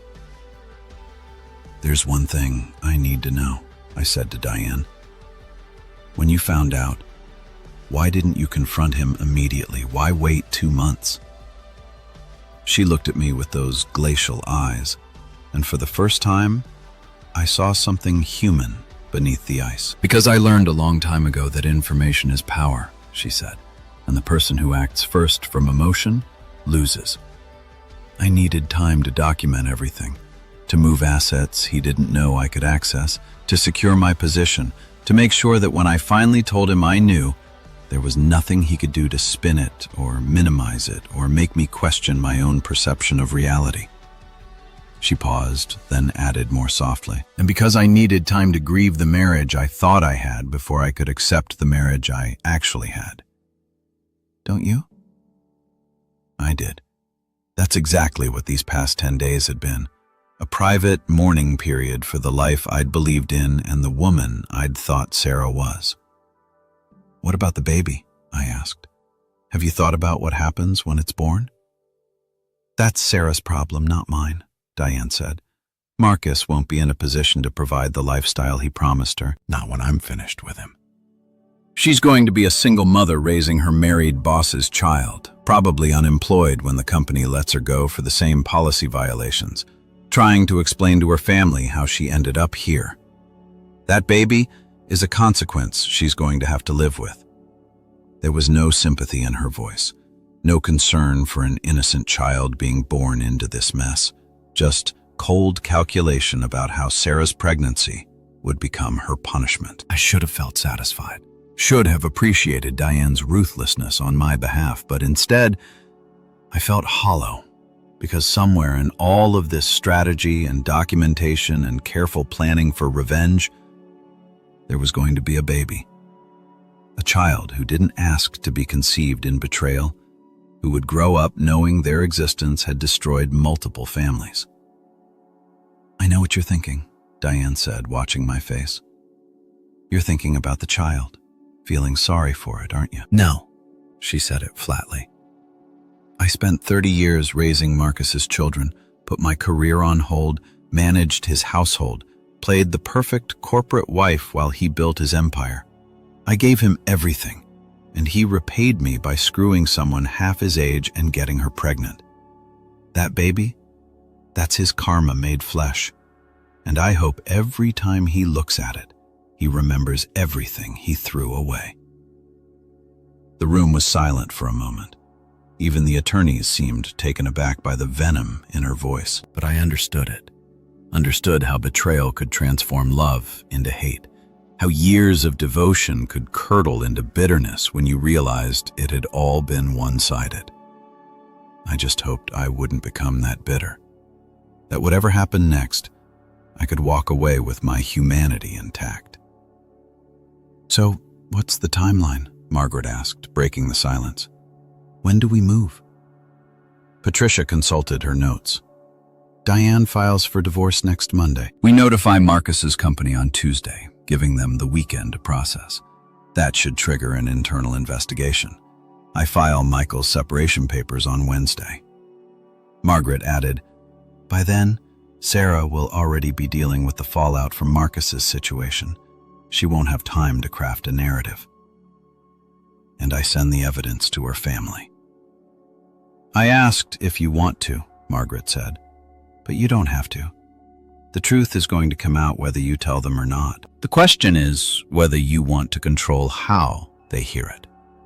I thought about Patricia and Robert, about David and Amanda, about Christmas Eve dinner and the announcement Sarah had been planning to make. I want them to hear it from me, I decided. But not yet. Let Sarah sit with her secrets a little longer. Let her keep pretending everything's fine while the walls close in. Diane smiled approvingly. You learned fast. We finalized our plan, coordinated our attorneys, agreed to share any additional evidence we discovered. By the time the meeting ended, we'd built an alliance that would systematically dismantle both our marriages and possibly 2 careers in the process. As we stood to leave, Diane touched my arm. For what it's worth, I'm sorry you got caught up in this. You seem like a good man. You deserve better than what she did to you. So do you. Yes, she said simply. I do. We walked out of that conference room as allies, united by betrayal and the quiet fury of people who'd been underestimated. The countdown had begun. 1 week until Diane filed. 2 weeks until I filed. 3 weeks until everyone went pale when they learned the truth. I drove back to my hotel through the winter darkness, and for the first time since Christmas Eve, I felt something other than grief or anger or shock. I felt ready. Ready to stop being the victim of someone else's choices. Ready to become the architect of my own next chapter. Ready to watch Sarah's carefully constructed lies crumble under the weight of documented truth. The ending was coming, and this time, I was writing it. The days after meeting Diane, Westfield moved with the strange duality of time when you're waiting for something inevitable, both too fast and excruciatingly slow. I returned to my hotel room that Tuesday night and sat in the dark, processing what I'd learned. Sarah had an apartment I didn't know about. She'd been living a double life so complete it had its own address, its own monthly rent payment, its own key that I'd never seen on her keychain. How many nights had she told me she was working late when she was actually 30 minutes across town in her studio apartment, maybe with Marcus, maybe alone, building a life that had no space for me in it. I pulled up rental listings for the Pearl District, found buildings that matched the address from Diane's investigator report, sleek, modern high-rises with floor-to-ceiling windows and amenities like rooftop lounges and fitness centers. The kind of places young professionals lived when they wanted to project success. Sarah was 45 years old enough to know better, old enough to understand consequences, but she'd chosen this anyway. I spent Wednesday doing something I'd been avoiding. I went back to our house. The drive felt surreal. I'd been gone for less than 2 weeks, but the Colonial, with its neat lawn and Christmas wreath still on the door, felt like a museum exhibit of someone else's life. The American Dream circa 2024. Note the 2-car garage and the mortgage that seemed reasonable at the time. Sarah's car wasn't in the driveway. She was at work probably, or at her apartment, or with Marcus. Did it even matter anymore where she was when she wasn't with me? I let myself in through the front door. The house smelled stale, like no one had opened a window in days. Mail was piled on the entry table, mostly bills and holiday cards from people who still thought we were happily married. I sorted through it methodically, looking for anything that might be useful. A credit card statement for an account I didn't recognize. I opened it carefully. The account was in Sarah's name only, opened in September. The charges told a story I already knew, but Seeing it itemized made it visceral. Hotels, restaurants, a jewelry store purchased for $1,800. Lingerie, flowers sent to an address I now recognized as her apartment. She'd been buying him gifts, decorating her secret life with tokens of affection purchased with money from our joint account that she'd been transferring into this private one. I photographed every page, added it to my documentation. In the kitchen, I found evidence of recent occupation, a coffee cup in the sink, crumbs on the counter, the trash can half full. Sarah had been here, but not living here, just stopping by, maybe to keep up appearances or grab clothes or check for mail that might reveal her secrets. I went upstairs to our bedroom. The bed was made with military precision. Sarah's habit, not mine. I'd always been the one who left it rumpled and warm. On her nightstand was a bottle of prenatal vitamins. The label said they'd been filled 2 weeks ago. 2 weeks. Right around the time I'd heard her in the sunroom talking to Marcus about the pregnancy. She'd been taking vitamins for a baby that wasn't mine while sleeping in a bed we'd shared for 23 years. The closet told another story. Half of Sarah's professional wardrobe was missing the suits and blouses and designer shoes she wore to impress clients and colleagues, but her casual clothes, her weekend wear, most of that was still here. Like she'd separated her life into public and private, taking only what she needed for the performance of being Marcus's sophisticated partner. I found the lingerie drawer. It was nearly empty. Just the practical pieces, sports bras, everyday underwear. All the lace and silk and expensive pieces that used to make me wonder when she'd gotten so fancy. All of that was gone. Moved to her apartment, probably worn for someone else's appreciation. I took photos of the empty drawer, added them to my documentation. In the study, my study, really, where I graded papers and planned lessons, I found my desk had been disturbed. Papers I'd left in neat stacks were shuffled. My filing cabinet was slightly open. Sarah had been looking for something. I checked my files. Everything related to our finances was still there, but it had clearly been reviewed.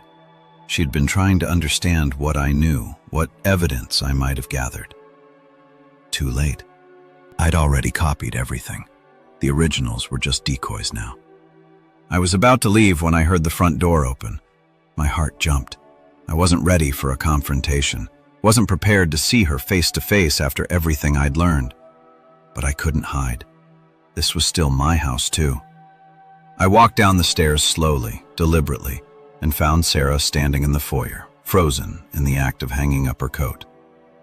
She looked terrible. Not physically, she was still beautiful in that polished, professional way, but her eyes were haunted. Dark circles suggested she hadn't been sleeping. Her hand trembled slightly as she lowered it from the coat hook. Michael. My name came out like a question and an accusation at once. Sarah. We stood there 10 feet apart, and I could see her calculating, trying to decide what approach to take. The crying wife, the angry spouse, the confused victim. She went with concern. I've been so worried. You just disappeared. You won't answer my calls or texts. Your mother won't tell me where you are. What's going on? You know exactly what's going on. I really don't. She took a step closer. You left on Christmas Eve without explanation. You've been hiding ever since. Everyone thinks you're having some kind of breakdown. Is that what you told them? I told them the truth, that you overheard something you didn't understand and ran away before I could explain. The audacity of it. The sheer audacity. What exactly did I misunderstand, Sarah? I kept my voice level, conversational when you said you were 3 weeks pregnant for your boss. When you told Marcus he was about to be a father. What part of that did I not understand correctly? She patted actually went white like I'd slapped her. You heard that? Every word. You and Marcus in the sunroom planning your announcement, talking about how tired you were of keeping secrets. Michael. She reached for me and I stepped back. Don't, please, just let me explain. It's not what you think. Then what is it? I asked. Are you not pregnant? Is it not Marcus's baby? Did you not rent an apartment where you've been living a separate life for the past 4 months? Which part am I confused about? Her eyes widened. How do you know about the apartment? The private credit card, the hotel stays in Boston, the $1,800 you spent on a gift for him. I smiled and it felt cruel. I know everything, Sarah. Every lie, every charge, every moment you looked me in the eye and chose deception. She was crying now. Real tears, I thought. Though with Sarah, it was always hard to tell what was genuine and what was performance. I never meant to hurt you, she sobbed. It just happened. Marcus and I, we connected on a level I didn't expect. And yes, I should have told you sooner. Should have been honest, but I was scared. Scared of this exact reaction. You were scared I'd be upset that you were cheating on me. I was scared you'd make it impossible for me to be happy.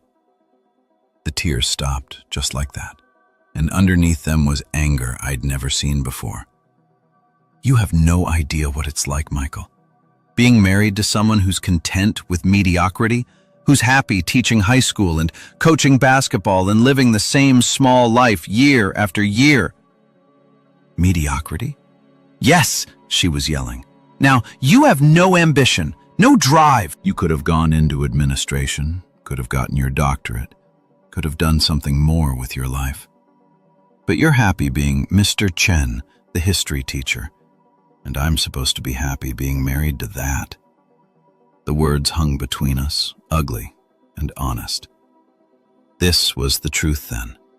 Not that she'd fallen in love with Marcus, not that it just happened, but that she'd looked at the life we'd built together and found it beneath her. Found me beneath her. When did you start feeling this way? I asked quietly. Does it matter? It matters to me. She laughed, bitter. Years, Michael. Years of watching you turn down opportunities because you liked your little teaching job. Years of listening to you talk about your students and your team like they were the center of the universe.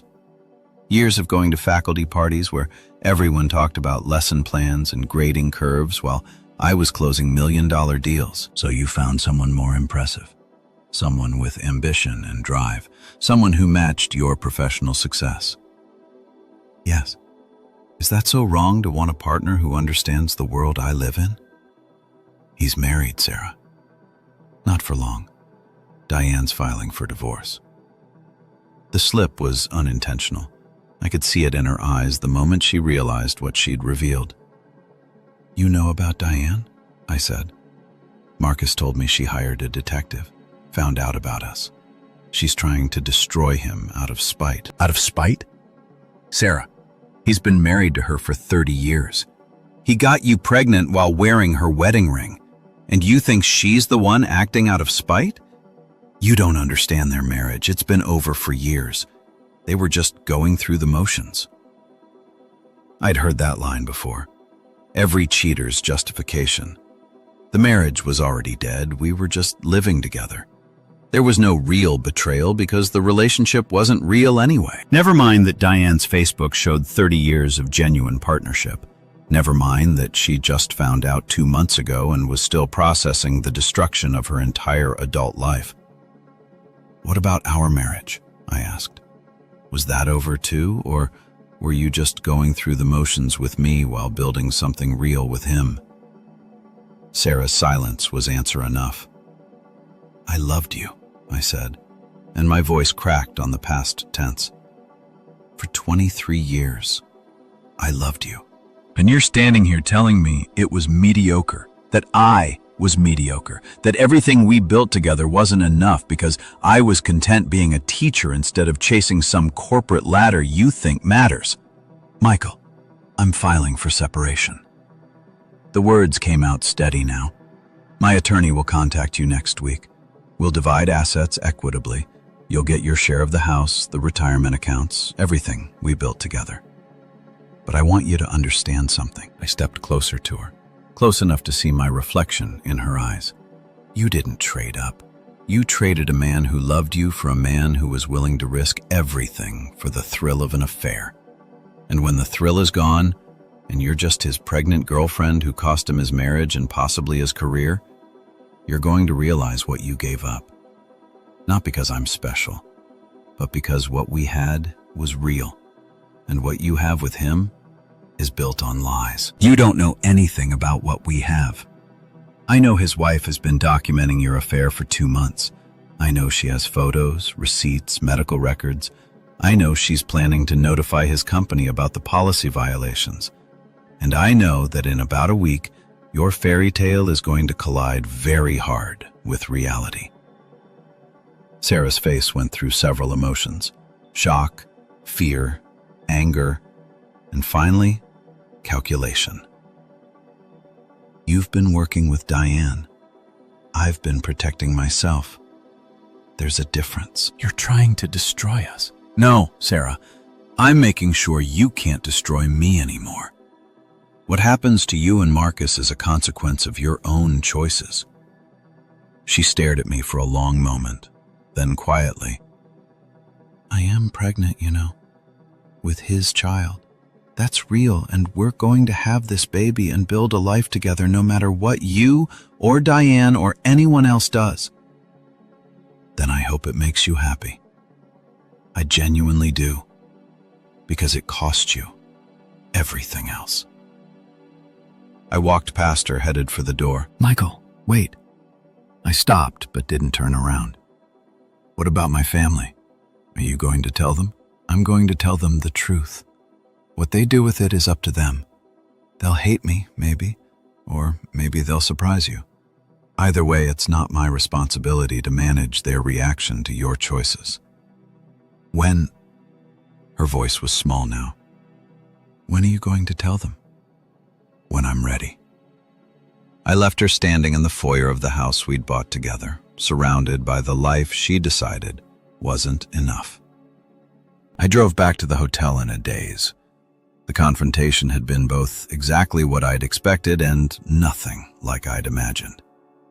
I'd thought seeing her would hurt more, thought hearing her admit the affair would break something fundamental inside me. But instead, I felt liberated, because she'd confirmed what I'd suspected, but hadn't wanted to believe that she didn't just cheat on me with Marcus. She'd looked at our entire marriage and found it wanting, found me wanting, and she'd made her decision based on that judgment. There was no saving this, no coups, counseling, or second chances, or working through it. She didn't want to work through it. She wanted Marcus and the life he represented, and she was willing to burn everything else to have it. Fine. Let her have him. Let her have the baby and the apartment and the expensive lifestyle she thought she deserved. I would take my mediocre teaching job and my small life and my contentment with simple things, and I would build something new, something honest, something that didn't require me to be anyone other than who I was. Back at the hotel, I called Margaret and told her about the confrontation. She knows Diane is filing, I said. Did she say when Marcus told her? No, just that Diane hired a detective and is trying to destroy him. Interesting. So Marcus knows, his wife knows, and instead of trying to salvage his marriage, he's positioning himself as the victim. Margaret was quiet for a moment. That's actually helpful. When Diane files, he can't claim he was blindsided. He knew what was coming. What about Sarah threatening to make this difficult letter? The more aggressive she is, the worse she looks, especially once the pregnancy becomes public knowledge and people start doing the math. We talked through next steps. Margaret would file separation papers the following Wednesday, exactly 1 week from now. In the meantime, I was to avoid contact with Sarah unless absolutely necessary to document any attempts she made to reach me and gather any final pieces of evidence I might need. You did well today, Margaret said, staying calm, not getting drawn into an argument. That's exactly the approach you need to maintain. After we hung up, I sat in the dark hotel room and let myself feel the weight of what had just happened. I'd confronted Sarah, heard her admit that our marriage had been a disappointment to her, and I'd walked away without breaking. That had to count for something. My phone buzzed, a text from Amanda. David just told me Sarah came home crying, said you ambushed her at the house and accused her of terrible things. I told him I don't believe it. Are you okay? So Sarah was already spinning the narrative, making herself the victim of my cruelty. I typed back, I'm fine. I went to the house to get some things. Sarah was there. We talked. I told her I was filing for separation. That's all. Did she do something? Something that made you leave? I stared at that question. Amanda was giving me an opening, a chance to tell the truth before Sarah could bury it under layers of lies. But not yet. Not like this. Not overextent when the revelation deserved better. Yes, I typed simply, but the full story needs to be told in person soon. I promise. Okay, I trust you, and I'm here when you're ready. I set my phone aside and opened my laptop, pulled up the folder labeled Documentation. Inside were hundreds of files. Now photos, receipts, timeline spreadsheets, transcribed messages, investigator reports from Diane, medical records, credit card statements. The complete architecture of Sarah's betrayal, organized and indexed and ready to be presented. 1 week until Diane filed, and Marcus's world started to crumble. 1 week until I filed and made my intentions legally binding. 3 weeks until the truth reached everyone who needed to hear it. The countdown continued, and I was ready for whatever came next. Outside my hotel window, snow started to fall, soft, silent, covering the city in white like the world was resetting, giving everyone a chance to start fresh. I watched it accumulate on the street below and thought about beginnings and endings, about how sometimes they're the same thing. My marriage was ending. My life was beginning. And somewhere between those two truths, I was learning who Michael Chen really was. When no one was asking him to be anything else, the answer surprised me. I was stronger than I'd thought, calmer, more strategic, capable of playing the long game. When everything in me wanted to react, to rage, to make them hurt the way they'd hurt me. But revenge wasn't rage. Revenge was patience. And I'd learned patience from 20 years of teaching teenagers that actions have consequences, even when those consequences take time to arrive. Sarah and Marcus were about to learn that lesson themselves. Class was in session, and the final exam was coming. Monday morning arrived with a kind of crystalline clarity that follows a snowstorm. The city looked cleaner, sharper, like someone had turned up the contrast on reality. I woke early, showered, dressed in my best suit. Today was the day Diane filed for divorce. And even though I wouldn't be there, even though it was her battle to fight, I wanted to mark the occasion somehow.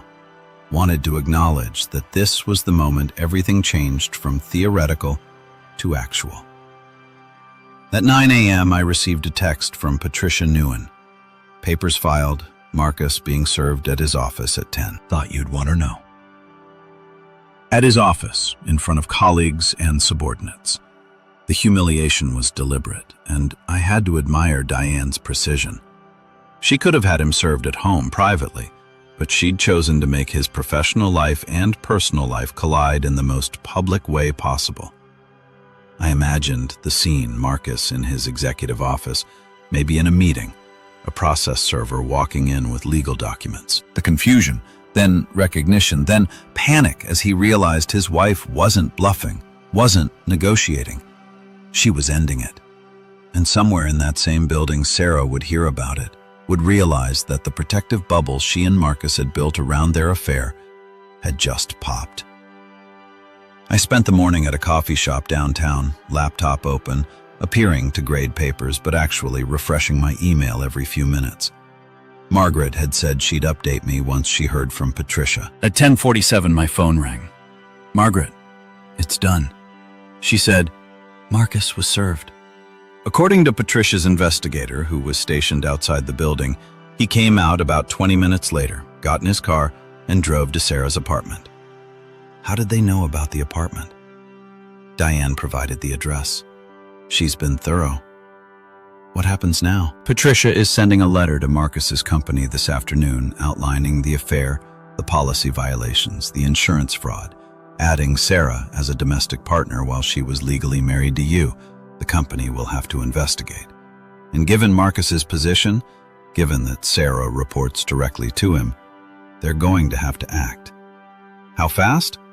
Corporate investigations move slowly, but this is pretty clear-cut. I'd estimate they'll place both of them on administrative leave by the end of the week while they investigate. Termination will depend on what their employment contracts say. But she paused. This isn't going to end well for either of them professionally. After we hung up, I sat with that information. By the end of the week, Marcus and Sarah could both be unemployed. Sarah's VP salary, the income she'd been so proud of, the career she'd built, all of it at risk because she couldn't keep her personal and professional lives separate, or because she'd chosen not to. At noon, my phone buzzed with a call from a number I didn't recognize. I almost didn't answer, but something made me pick up. Michael. It's Robert, Sarah's father. His voice was clipped, angry. We need to talk. Hello, Robert. Don't hello, Robert me. What the hell is going on? Sarah just called Patricia hysterical, saying that her boss's wife filed for divorce and is making wild accusations about an affair. She says, "You've been working with this woman to destroy her career." So Sarah was already spinning the narrative, making herself the victim of a conspiracy rather than the architect of her own destruction. Is that what she told you? She said you've lost your mind, that you've convinced yourself she's having an affair based on some conversation you misunderstood. And now you're trying to ruin her life out of spite, and you believe her. I believe my daughter is in distress, and her husband abandoned her at Christmas. I believe you owe us an explanation. The anger in his voice was real. He genuinely thought I was the villain here, that I'd manufactured this crisis to hurt Sarah for some imagined slight. Robert, has Sarah told you she's pregnant? Silence. Long enough that I thought he might have hung up. What? Has Sarah told you she's 3 weeks pregnant? That she's been seeing her boss, Marcus Westfield, since August? That she rented an apartment so they could meet without anyone knowing? That she's been using our joint account to finance the affair while telling me she was working late? That's absurd. Sarah wouldn't. I have bank statements, credit card receipts, photos from a private investigator, medical records showing she's listed as Marcus's domestic partner on his insurance. And I have witnesses who heard her talking about the pregnancy on Christmas Eve, planning to announce it at your dinner table. More silence. Why would she do that? Why would she risk everything? For you'd have to ask her. But Robert, I'm not the one who's lying. I'm not the one who destroyed our marriage. I'm just the one who's refusing to pretend it didn't happen. If this is true, his voice had lost some of its certainty. If even half of what you're saying is true, then why didn't you tell us? Why just disappear? Because it wasn't my story to tell. Because I needed time to process what my wife had done before I had to manage everyone else's reactions. And because Sarah should have been the one to tell you the truth, not me. I could hear him breathing on the other end of the line, processing, recalculating. Send me the evidence, he said finally. What? If you have proof of what you're claiming, send it to me. I need to see it with my own eyes. Send it, Michael, because if you're telling the truth, then my daughter has been lying to all of us. And if you're lying, then I'm going to make sure everyone knows what kind of man you really are. The threat was clear, but so was the opening he was giving me. I'll send you what I have.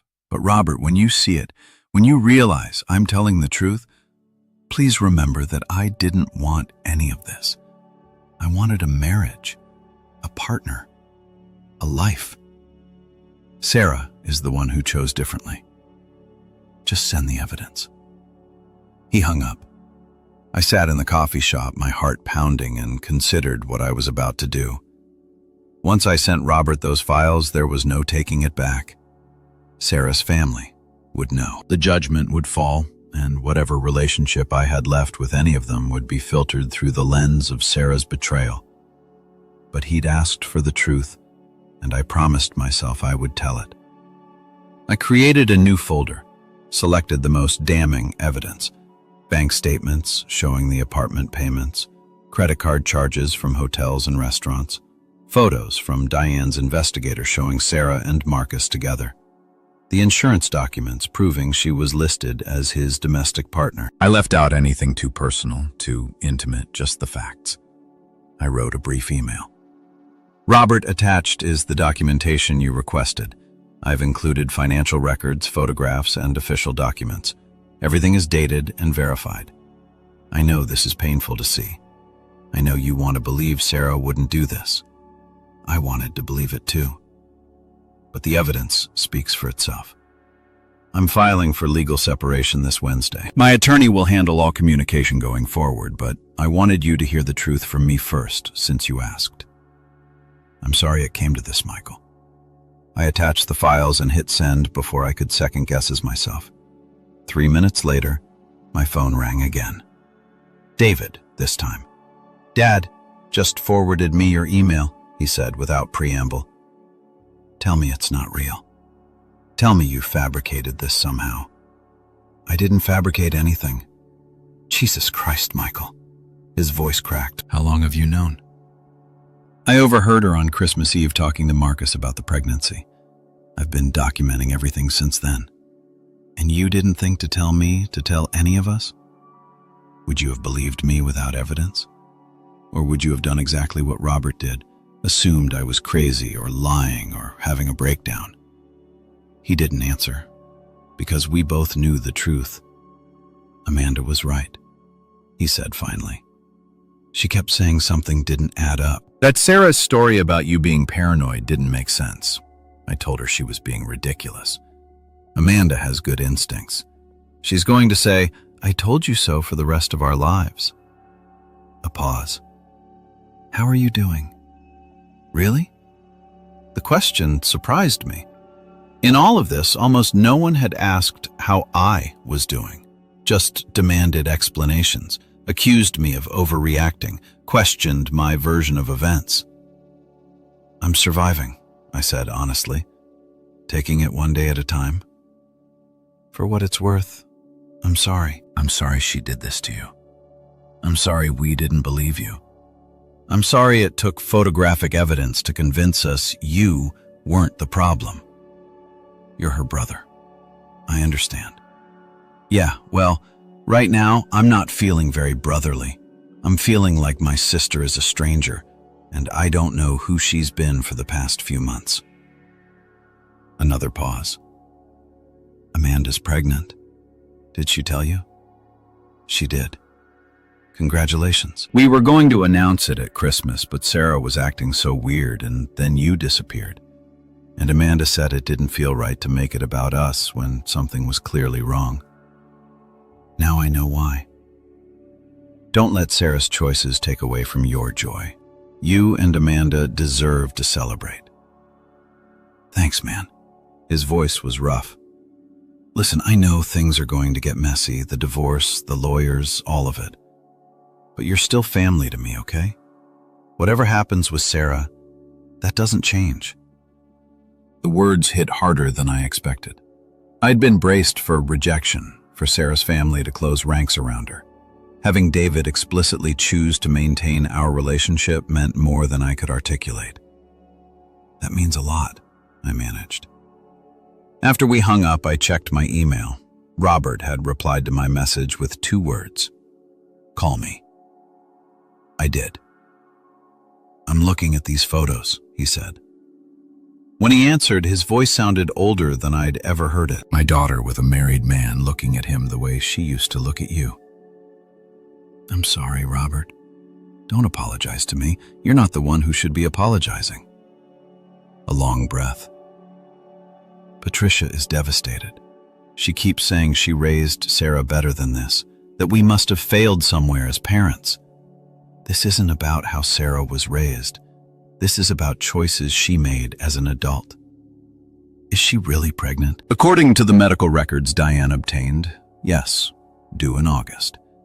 And she was going to tell us on Christmas Eve, with you standing right there. Let us think it was yours. That's what it sounded like when I overheard her planning it with Marcus. Jesus Christ. The profanity sounded wrong coming from Robert, who prided himself on old-fashioned manners. What kind of person does that? I didn't have an answer. Michael, I need you to know something, Robert continued. I said some harsh things to you earlier. Accused you of lying, of trying to hurt Sarah. I was wrong. I'm sorry. You were protecting your daughter, I understand. No, I was being a stubborn old fool who assumed his daughter could do no wrong. Patricia always said I put Sarah on a pedestal, that it wasn't healthy. I thought she was being overcritical. Turns out she was right. We talked for another 20 minutes. He asked questions about the timeline, the apartment, the money Sarah had spent. Each answer seemed to age him further, like he was watching his daughter transform from the person he thought he knew into someone unrecognizable. What happens now? He asked. Finally, I file for separation on Wednesday. The divorce process starts. Sarah and I divide our assets and move on with our lives. And the baby? That's Sarah's responsibility, not mine. Cold words from a man who wanted children. We tried for 5 years, I said quietly. 5 years of disappointment and tests and treatments that went nowhere. Sarah said she was okay with it being just us, said we'd build a different kind of life. And now, she's pregnant with someone else's child within months of deciding she wanted more than what I could give her. I didn't know you'd tried for children. Sarah didn't want anyone to know, said it was private. Guess she had her reasons for keeping that quiet. Robert was silent for a long moment. I'm going to talk to her, make her explain herself. And Michael, whatever you need during this process, a place to stay, someone to talk to, help with legal costs, you ask your family. That hasn't changed. It was the second time that day someone from Sarah's family had said those words, and it broke something loose inside me that I'd been holding tight since Christmas Eve. Thank you, I whispered. After we hung up, I sat in that coffee shop and cried. Not dramatic sobs or rage or the kind of crying that draws attention, just silent tears running down my face while I stared at my laptop screen and processed the fact that I wasn't as alone as I thought I was. David and Robert were choosing to stand with me. Amanda had seen through Sarah's lies from the beginning. Even Patricia, according to Robert, was devastated by what her daughter had done. The family I thought I was losing was fracturing along different lines than I'd expected. That evening, I received an email from a name I didn't recognize. Jennifer Hartwick, VP of Human Resources at Marcus's company, Mr. Chen. We received information today regarding a relationship between Marcus Westfield and Sarah Chin that may constitute violations of our company policies. As part of our investigation, we'd like to speak with you about your knowledge of this relationship and any relevant details you can provide. Would you be available for a phone call tomorrow afternoon? We understand this is a sensitive matter and appreciate your cooperation. Sincerely, Jennifer Hartwick. I forwarded the email to Margaret with a note. Should I talk to them?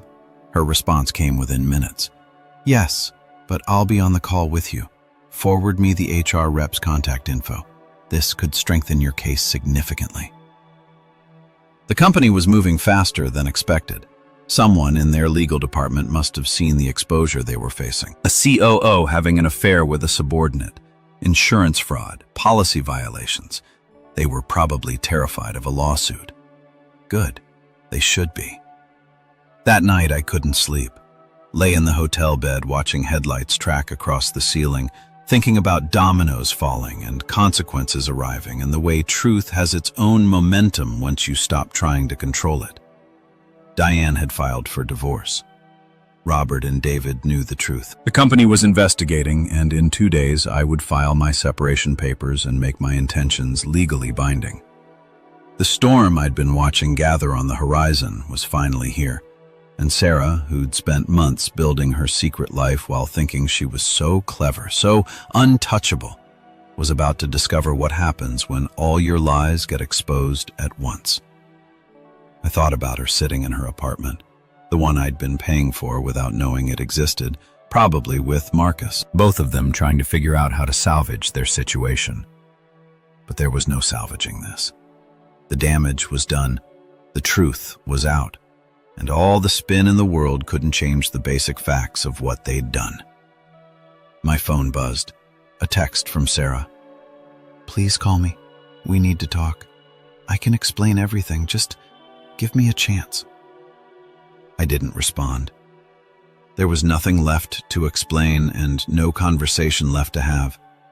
Instead, I opened my documentation folder and added the email from HR. Robert's acknowledgement that he'd seen the evidence. David's message about still considering me family. The file was nearly complete now. Every piece of evidence organized, every lie documented, every betrayal cataloged and verified. In the morning, I would talk to HR and provide whatever information they needed for their investigation. On Wednesday, Margaret would file my separation papers. And then finally, after 3 weeks of careful planning and quiet strategy and patient documentation, everyone would know the whole truth. Not Sarah's version, not Marcus's spin, just the facts, presented clearly and irrefutably. I was ready. The teaching career Sarah had called mediocre had prepared me well for this. 20 years of breaking down complex historical events into clear narratives. 20 years of showing students how to trace cause and effect. 20 years of proving that documentation beats emotion every time. Sarah and Marcus had created the cause. Now came the effect, and I was going to make sure it was exactly what they deserved.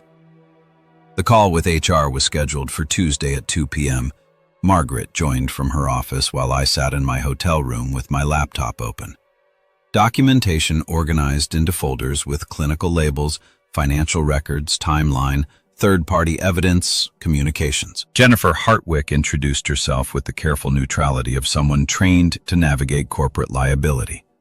She was joined by 2 others, Alan Brennan from legal and someone named Carla, whose title was Chief Compliance Officer. Their voices were professional, distant, treating this like any other investigation rather than the implosion of 2 careers. "Mr. Chen, thank you for making yourself available," Jennifer began. "We want to be respectful of your time and your privacy. We're gathering information about a potential policy violation, and your cooperation would be helpful." "I understand," I said. "Can you confirm that you're married to Sarah Chin, currently VP of Strategic Development at our company?" "I am, though I've filed for legal separation as of this morning." That had been Margaret's first task today, filing the papers, making it official. "The marriage is ending." "I see. And can you tell us when you first became aware of a relationship between your wife and Marcus Westfield?" I walked them through it. Christmas Eve, the overheard conversation, the subsequent investigation I'd conducted. I kept my tone factual, unemotional, like I was presenting a research paper rather than the destruction of my marriage. "And you have documentation of this relationship?" Alan from legal asked. "Extensive documentation. Financial records showing expenditures related to the affair. Credit card statements from a private account my wife opened without my knowledge. Rental agreements for an apartment she maintained separately. Photographs from a private investigator hired by Mr. Westfield's wife." "You've been working with Mrs. Westfield?" Carla's voice sharpened with interest. "Our attorneys coordinated a meeting. We both have an interest in understanding the full scope of the relationship between our spouses. Margaret had coached me on this part. Don't volunteer information, but don't hide it either. Let them ask questions and answer truthfully without editorializing." "Mr. Chen," Jennifer said carefully, "were you aware that Mrs. Chen was listed as a domestic partner on Mr. Westfield's insurance plan?" "Not until Mrs. Westfield's attorney provided that documentation.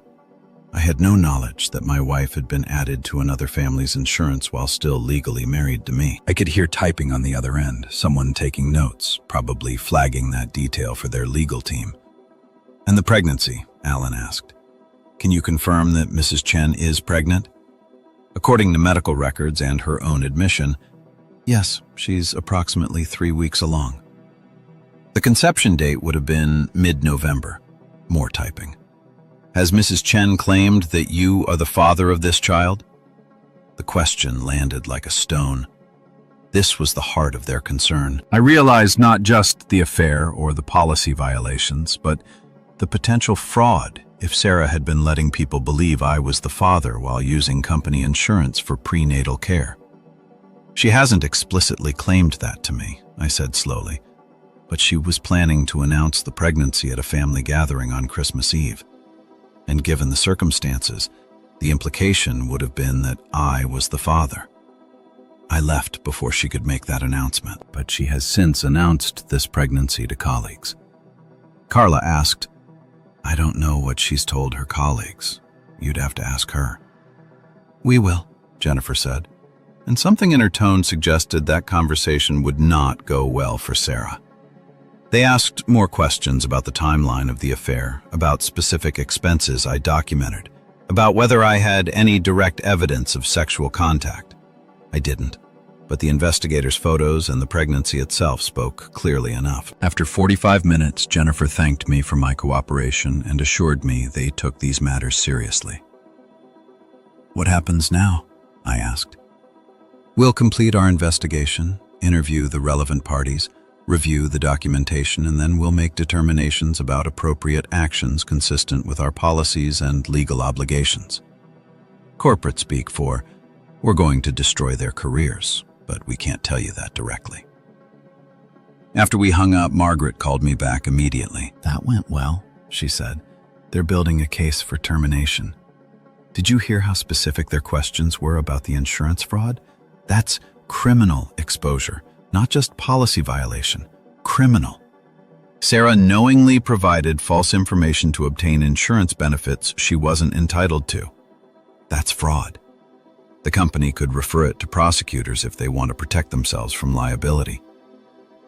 I sat with that. Sarah could face criminal charges, not just a divorce, not just professional consequences, but actual legal prosecution. "Will they?" I asked. "Probably not. They'll more likely just terminate her and Marcus, make them repay any insurance claims and move on. But the threat will be there. And it gives you additional leverage in the divorce proceedings." That evening, Robert called again. "I spoke to Sarah," he said without preamble. "Told her I'd seen your evidence. Asked her to explain herself, and she cried. Said you'd taken everything out of context. That yes, she'd gotten close to Marcus, but it wasn't what it looked like. That the pregnancy was complicated and I wouldn't understand." He paused. Then I asked her point blank, "Whose baby are you carrying?" And she couldn't answer me. Michael just cried harder and said I was being cruel. "I'm sorry you had to do that." "Don't be. I'm her father. It's my job to hold her accountable even when it's painful." A heavy breath. "Patricia is insisting we stage some kind of intervention, get everyone together and force Sarah to tell the truth." I told her absolutely not. The last thing we need is more family drama while this is all playing out legally. Probably wise. David told Amanda everything. She apparently said, "I knew it about 40 times. Now she's worried about stress affecting her pregnancy and won't talk to Sarah at all." The ripples were spreading. Sarah's betrayal wasn't just destroying her marriage. It was fracturing her entire family support system. "How's Patricia handling it?" I asked. "She's in denial. Keep saying there must be some explanation that Sarah wouldn't throw away her marriage and her integrity for an affair. I showed her the photos and she just..." His voice cracked. "She just stared at them and said, 'That's not my daughter.' Like, if she doesn't acknowledge it, it won't be real." I understood that impulse. I'd done the same thing in the beginning, trying to find explanations that made Sarah less culpable, less deliberately cruel. Give her time, I said. The truth has a way of becoming undeniable. Michael, I need to ask you something. Robert's voice shifted, became more formal. When all this is over, when the divorce is final and Sarah moves on with her life, are you going to be okay? The question surprised me. Eventually, I think so. You deserve better than what she did to you. You know that, right? You're a good man, a kind man, and she took advantage of that. I'm learning not to see kindness as a weakness. It's not a weakness. It's a strength she didn't deserve. After we hung up, I sat in the hotel room and thought about kindness and strength and the difference between being patient and being a doormat. I'd spent 23 years being patient with Sarah, patient with her long hours, her ambition, her need for professional success. I'd thought that patience was love, that supporting her career was what a good husband did. But there was a line between support and enabling, between patience and allowing yourself to be taken for granted. Sarah had crossed that line, and I'd been too kind to notice. Wednesday morning, I woke to an email from Margaret. Separation papers filed. Sarah will be served today. Are you prepared for the response? I typed back as prepared as I can be. At 11:30 a.m., my phone started ringing. Sarah's number. I declined the call. She called 6 more times in rapid succession, each one going to voicemail. I didn't listen to the messages. Then came the texts. You filed for separation without even trying to work this out. After 23 years, I deserve a conversation at least. This is so typical of you, Michael. Running away instead of fighting for us. You're going to regret this, I promise you that. Answer your phone. I forwarded all of them to Margaret with a note. Evidence of harassment? Her response? Keep them coming. The more aggressive she gets, the worse she looks. At 2 p.m., David texted, Sarah just called me sobbing, said you served her with divorce papers at work in front of everyone, deliberately humiliating her. Please tell me that's not true. I called him. She was served at work. I asked. That's what she said. Process server showed up at her office. Everyone saw. She's mortified. David, I didn't choose where she got served. The process server goes to the address on file. If she'd rather have been served somewhere private, maybe she should have come home instead of avoiding the house we bought together. Fair point. A pause. She's claiming you're trying to destroy her career out of revenge? Her career is being destroyed by her own choices. I just documented them. The company put her on administrative leave today, pending investigation into policy violations. So it was happening. HR had moved fast. And Marcus? I asked. Same. They're both suspended. Full pay for now, but if the investigation confirms what everyone already knows. He trailed off. This is really happening, isn't it? She's really going to lose everything. She made her choices. These are the consequences. I know. I keep remembering my little sister, the one who used to follow me around when we were kids, who wanted to be a lawyer because she thought she could change the world, who was so excited when she met you because she'd finally found someone who believed in her. His voice was heavy with grief for the sister he'd thought he knew. What happened to her? He asked. When did she become someone who could do this? I don't know, Dave. Maybe she was always capable of it, and we just didn't want to see. That night, alone in my hotel room, I let myself think about that question. When had Sarah changed? Or had she always been this person, ambitious to the point of ruthlessness, willing to sacrifice anything for what she wanted, capable of compartmentalizing betrayal into something justified? I thought about our early years, how driven she'd been even then, how single-minded about her career. I'd admired that about her, the clarity of her goals. But maybe I'd missed the warning signs. The way she'd cut off friends who weren't useful to her career. The way she'd talked about colleagues who'd made personal choices that slowed their professional advancement. Getting pregnant, taking time off for family, prioritizing work-life balance. The subtle contempt in her voice when she'd said they were wasting their potential. I thought she was just passionate about success. Now, I wondered if I'd been married to someone who genuinely believed that achievement justified any cost. My phone buzzed with an email from an address I didn't recognize. The subject line read, "You should know." I almost deleted it as spam, but something made me open it. "Mr. Chen, my name is Rebecca Walsh. I worked with Sarah 3 years ago before I left the company to have my second child. I heard through mutual friends that you're getting divorced, and I thought you should know something." Sarah had an affair with another colleague back then.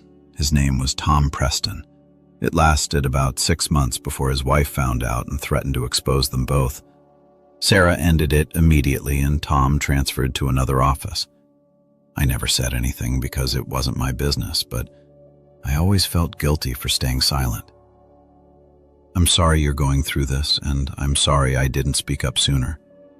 Maybe if I had, you would have known what kind of person she was capable of being." Rebecca, I read the email 3 times, 3 years ago, while we were still trying to have children, while I'd been consoling Sarah after each negative test, holding her while she cried about how unfair it was, promising we'd get through it together. She'd been having an affair. Marcus wasn't the first. He was just the first one who'd gotten her pregnant. I forwarded the email to Margaret with shaking hands, added a note. "How do we verify this? And does it matter for the divorce?" Her response came quickly. "I'll have my investigator look into Tom Preston. And yes, it matters. Pattern of behavior suggests this isn't a one-time mistake. Makes her claims that you drove her to it much less credible." I sat in the dark hotel room and processed this new information. Sarah had done this before, had betrayed me before, and I'd never known, had never even suspected. How many times had she looked me in the eye and lied? How many late nights at the office had been meetings with Tom? How many business trips had been cover for their affair? The woman I'd married was a stranger, had always been a stranger. I'd just been too in love with my idea of her to see the reality. My phone rang. Patricia, this time. "Michael, I owe you an apology." Her voice was formal, strained. "I spoke to Sarah this evening, pushed her to tell me the truth about everything. She finally admitted it. The affair, the pregnancy, all of it. I'm sorry you had to hear it from her that way. Don't apologize. I needed to hear it from her own mouth. Needed to know that you weren't exaggerating or misinterpreting." A long pause. She said you've ruined her life, that you've turned everyone against her and destroyed her career out of spite. And do you believe that? No, I believe she ruined her own life, and you're just refusing to help her hide it. Patricia's voice softened. "I'm ashamed of her, Michael. Ashamed that I raised a daughter who could be so selfish, so cruel. And I'm sorry she did this to you. It's not your fault. Maybe not. But I keep wondering if I could have done something differently. If Robert and I pushed her too hard to succeed, if we made her think achievement was more important than character. Sarah made her own choices. You can't blame yourself for that." "Thank you for saying that." She took a breath. "Robert told you we consider you family. I want you to know I feel the same way. Whatever happens between you and Sarah, you'll always be welcome in our home." After all the calls, all the revelations, all the dominoes falling exactly as I'd planned, I finally broke.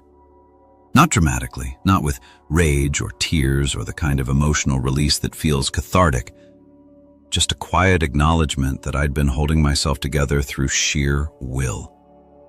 And now, with Patricia's words still echoing in my ears, I could finally let go. I sat on the edge of the hotel bed and let myself grieve, not just for the marriage I'd lost, but for the years I'd wasted loving someone who was never real. For the trust I'd given so freely to someone who treated it as weakness. For the life I'd thought we were building that had been a performance, all along. And underneath the grief was something else, something lighter. Relief. Because I was free now. Free from the exhausting work of maintaining a relationship with someone who saw me as an obstacle to overcome rather than a partner to cherish. Free from the cognitive dissonance of knowing something was wrong but not being able to name it. Free from the responsibility of managing Sarah's image and protecting her secrets.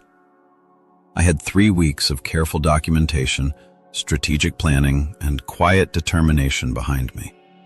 3 weeks of choosing myself when everything in my history suggested I should choose her. And now the truth was out. Not all of it. There were still revelations to come. Still people who needed to understand the full scope of what Sarah had done.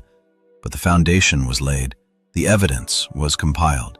The allies were positioned. The final act was approaching. And when it arrived, everyone would go pale. Not because I'd done anything vindictive or cruel, but because the truth, presented clearly and irrefutably, is more devastating than any revenge could ever be. Sarah had spent months building her secret life, had crafted careful lies and maintained elaborate deceptions, had probably thought she was so clever, so careful, so protected by her performance of the loving wife who was just working hard to build their future. But she'd forgotten something crucial. The truth doesn't need to be clever. It just needs to be documented. And I documented everything. 3 weeks after Christmas Eve, the date circled on my calendar with red ink, though I didn't need the reminder. Every morning I'd counted down, watching the investigation unfold, the dominoes fall, the carefully constructed lies crumble under the weight of documentation. Margaret called at 9 a.m. The company made their decision. Both terminated effective immediately. Both of them. Marcus for policy violations, abuse of authority, and insurance fraud. Sarah for the same, plus failure to disclose a relationship with her direct supervisor. They're offering severance contingent on signing NDAs, but the damage is done. So it was over. Sarah's VP position, the career she'd valued more than our marriage, gone. Marcus's executive role, his 15 years with the company, finished. Both of them unemployed because they couldn't keep their personal and professional lives separate. There's more, Margaret continued. Diane's investigator found evidence that Marcus has done this before. 2 other subordinates over the past decade. One of them received a quiet settlement when she threatened to sue for sexual harassment. Does Diane know? She does now, and she's furious. Apparently Marcus convinced her he'd changed after the first incident, that it was a mistake he'd never repeat. A pattern just like Rebecca Walsh's email had suggested about Sarah. These weren't isolated incidents or moments of weakness. They were character traits masquerading as mistakes.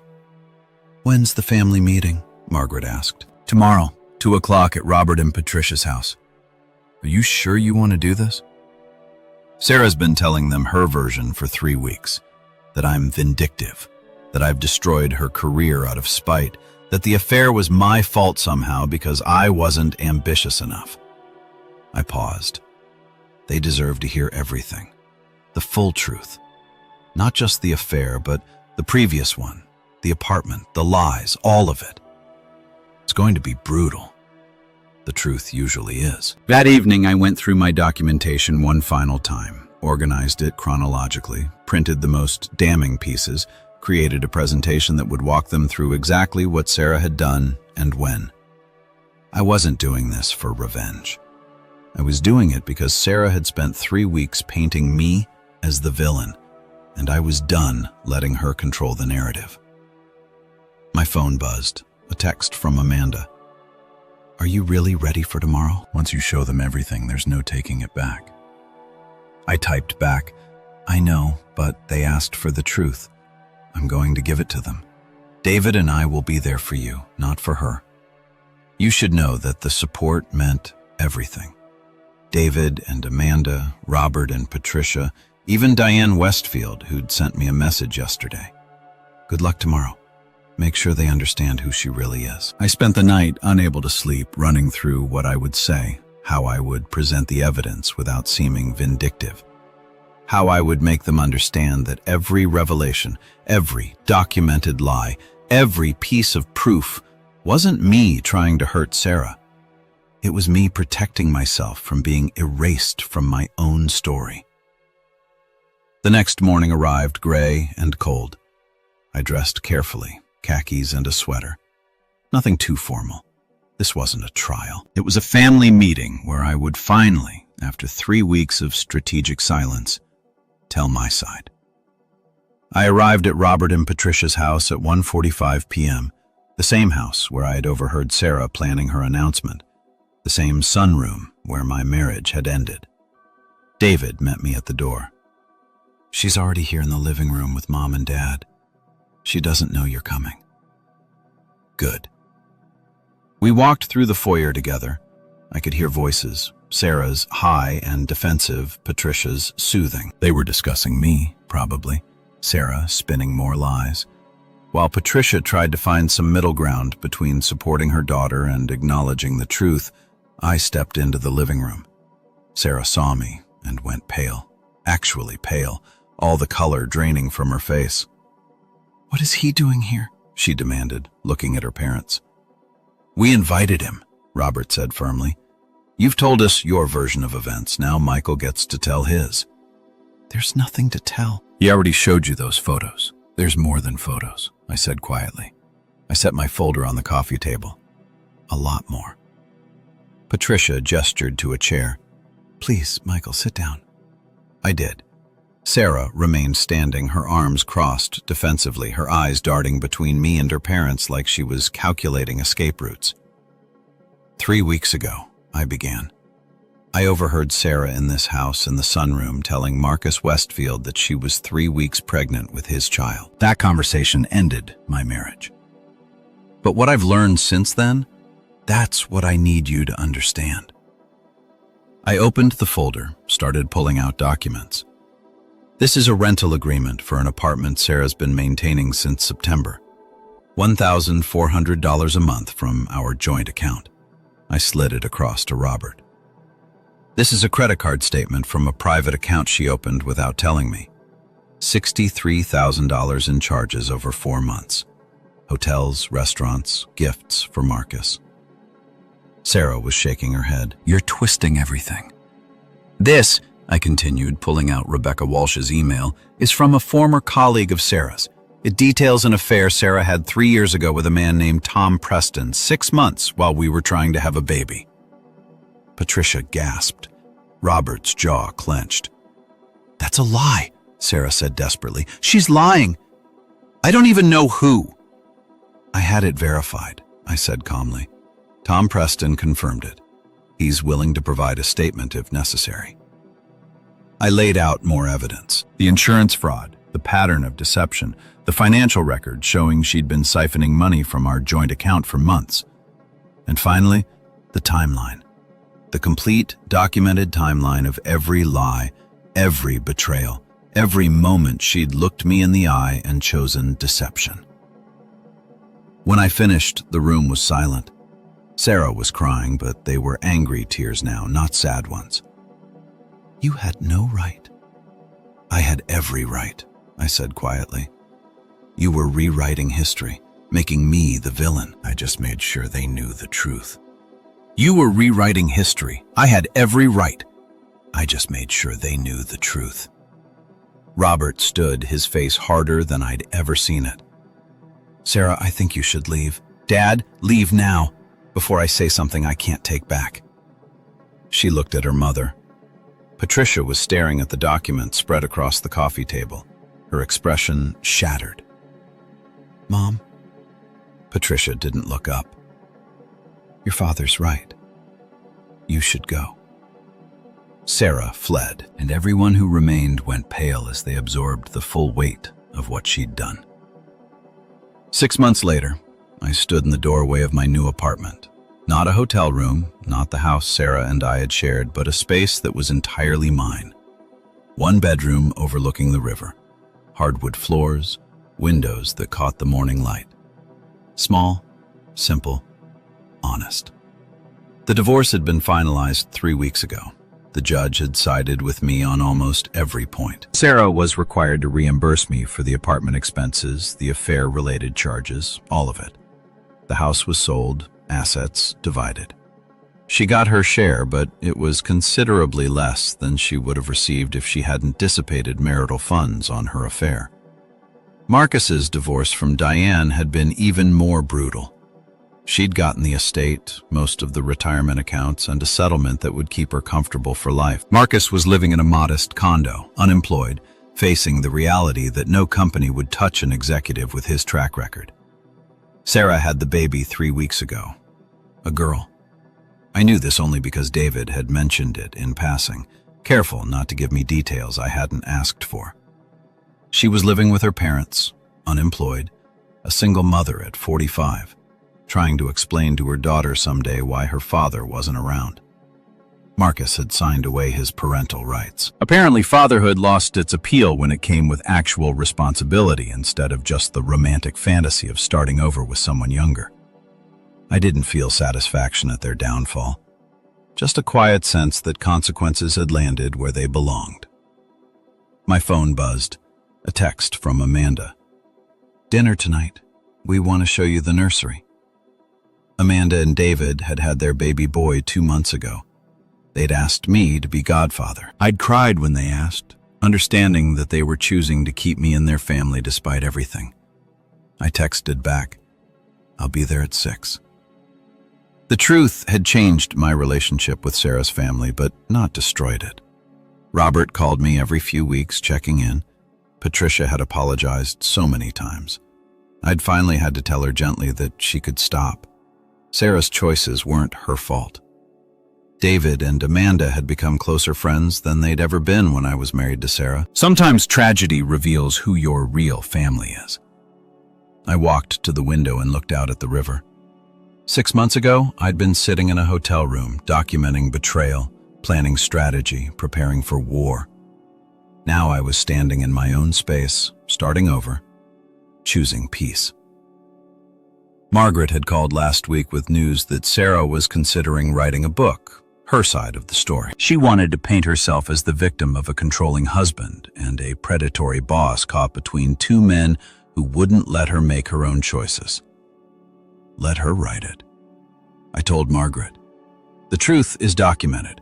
Anyone who wants to fact-check her narrative will find 47 bank statements that tell a different story. The doorbell rang. I opened it to find a delivery person with a package. Michael Chen. That's me. He handed me a large envelope. I signed for it and carried it inside. Curious. The return address was Diane Westfield's attorney's office. Inside was a letter and a check. Michael, the settlement with Marcus is final. As we discussed, I wanted you to have this half of what he paid for insurance fraud and misuse of company benefits. Your documentation made my case airtight, and I wanted to acknowledge that. More importantly, I wanted to thank you not just for the evidence, but for showing me that responding to betrayal with strategy instead of emotion is possible. You handled everything with such grace and dignity. It gave me a model to follow. I'm moving to the coast, buying a small house with a garden, starting over at 53. If you ever find yourself out that way, dinners on me with gratitude. Diane. The check was for $75,000. I stared at it, then at her letter, and felt something shift. This money, Sarah's betrayal, transformed into opportunity. I could pay off my car, put a down payment on this apartment instead of renting, start a college fund for David and Amanda's son, turn consequences into new beginnings. That evening, sitting in David and Amanda's living room, holding their sleeping son, I felt something I hadn't felt in months. Content. You look different, Amanda observed. Lighter. I feel lighter. Any interest in dating yet? David asked, because Amanda has like 6 friends she wants to set you up with. David? Amanda smacked his arm. I laughed. Maybe eventually. Right now I'm just learning to enjoy my own company. That's healthy, Amanda said. Sarah never could be alone, always needed validation from someone. It was true. Sarah had jumped from me to Marcus so seamlessly because she'd never learned to exist without external validation, without someone telling her she was extraordinary. I'd spent 6 months learning that I didn't need anyone to tell me I was enough. I just needed to believe it myself. Later, driving home through the summer evening, I thought about Christmas Eve, about standing in that sunroom doorway, hearing words that ended my marriage, about the choice I'd made to leave quietly instead of confronting her, to document instead of react, to wait instead of explode. That choice had saved me, not from pain, I'd felt plenty of that, but from becoming someone I wasn't, from letting betrayal transform me into someone bitter and broken. I'd chosen differently, and that choice had led me here, to a new apartment, new friendships, a new understanding of what I deserved. I pulled into my parking space and sat in the car for a moment, watching the river flow past, constant and unchanging. Sarah had called mediocre, said my life was small. She'd been wrong.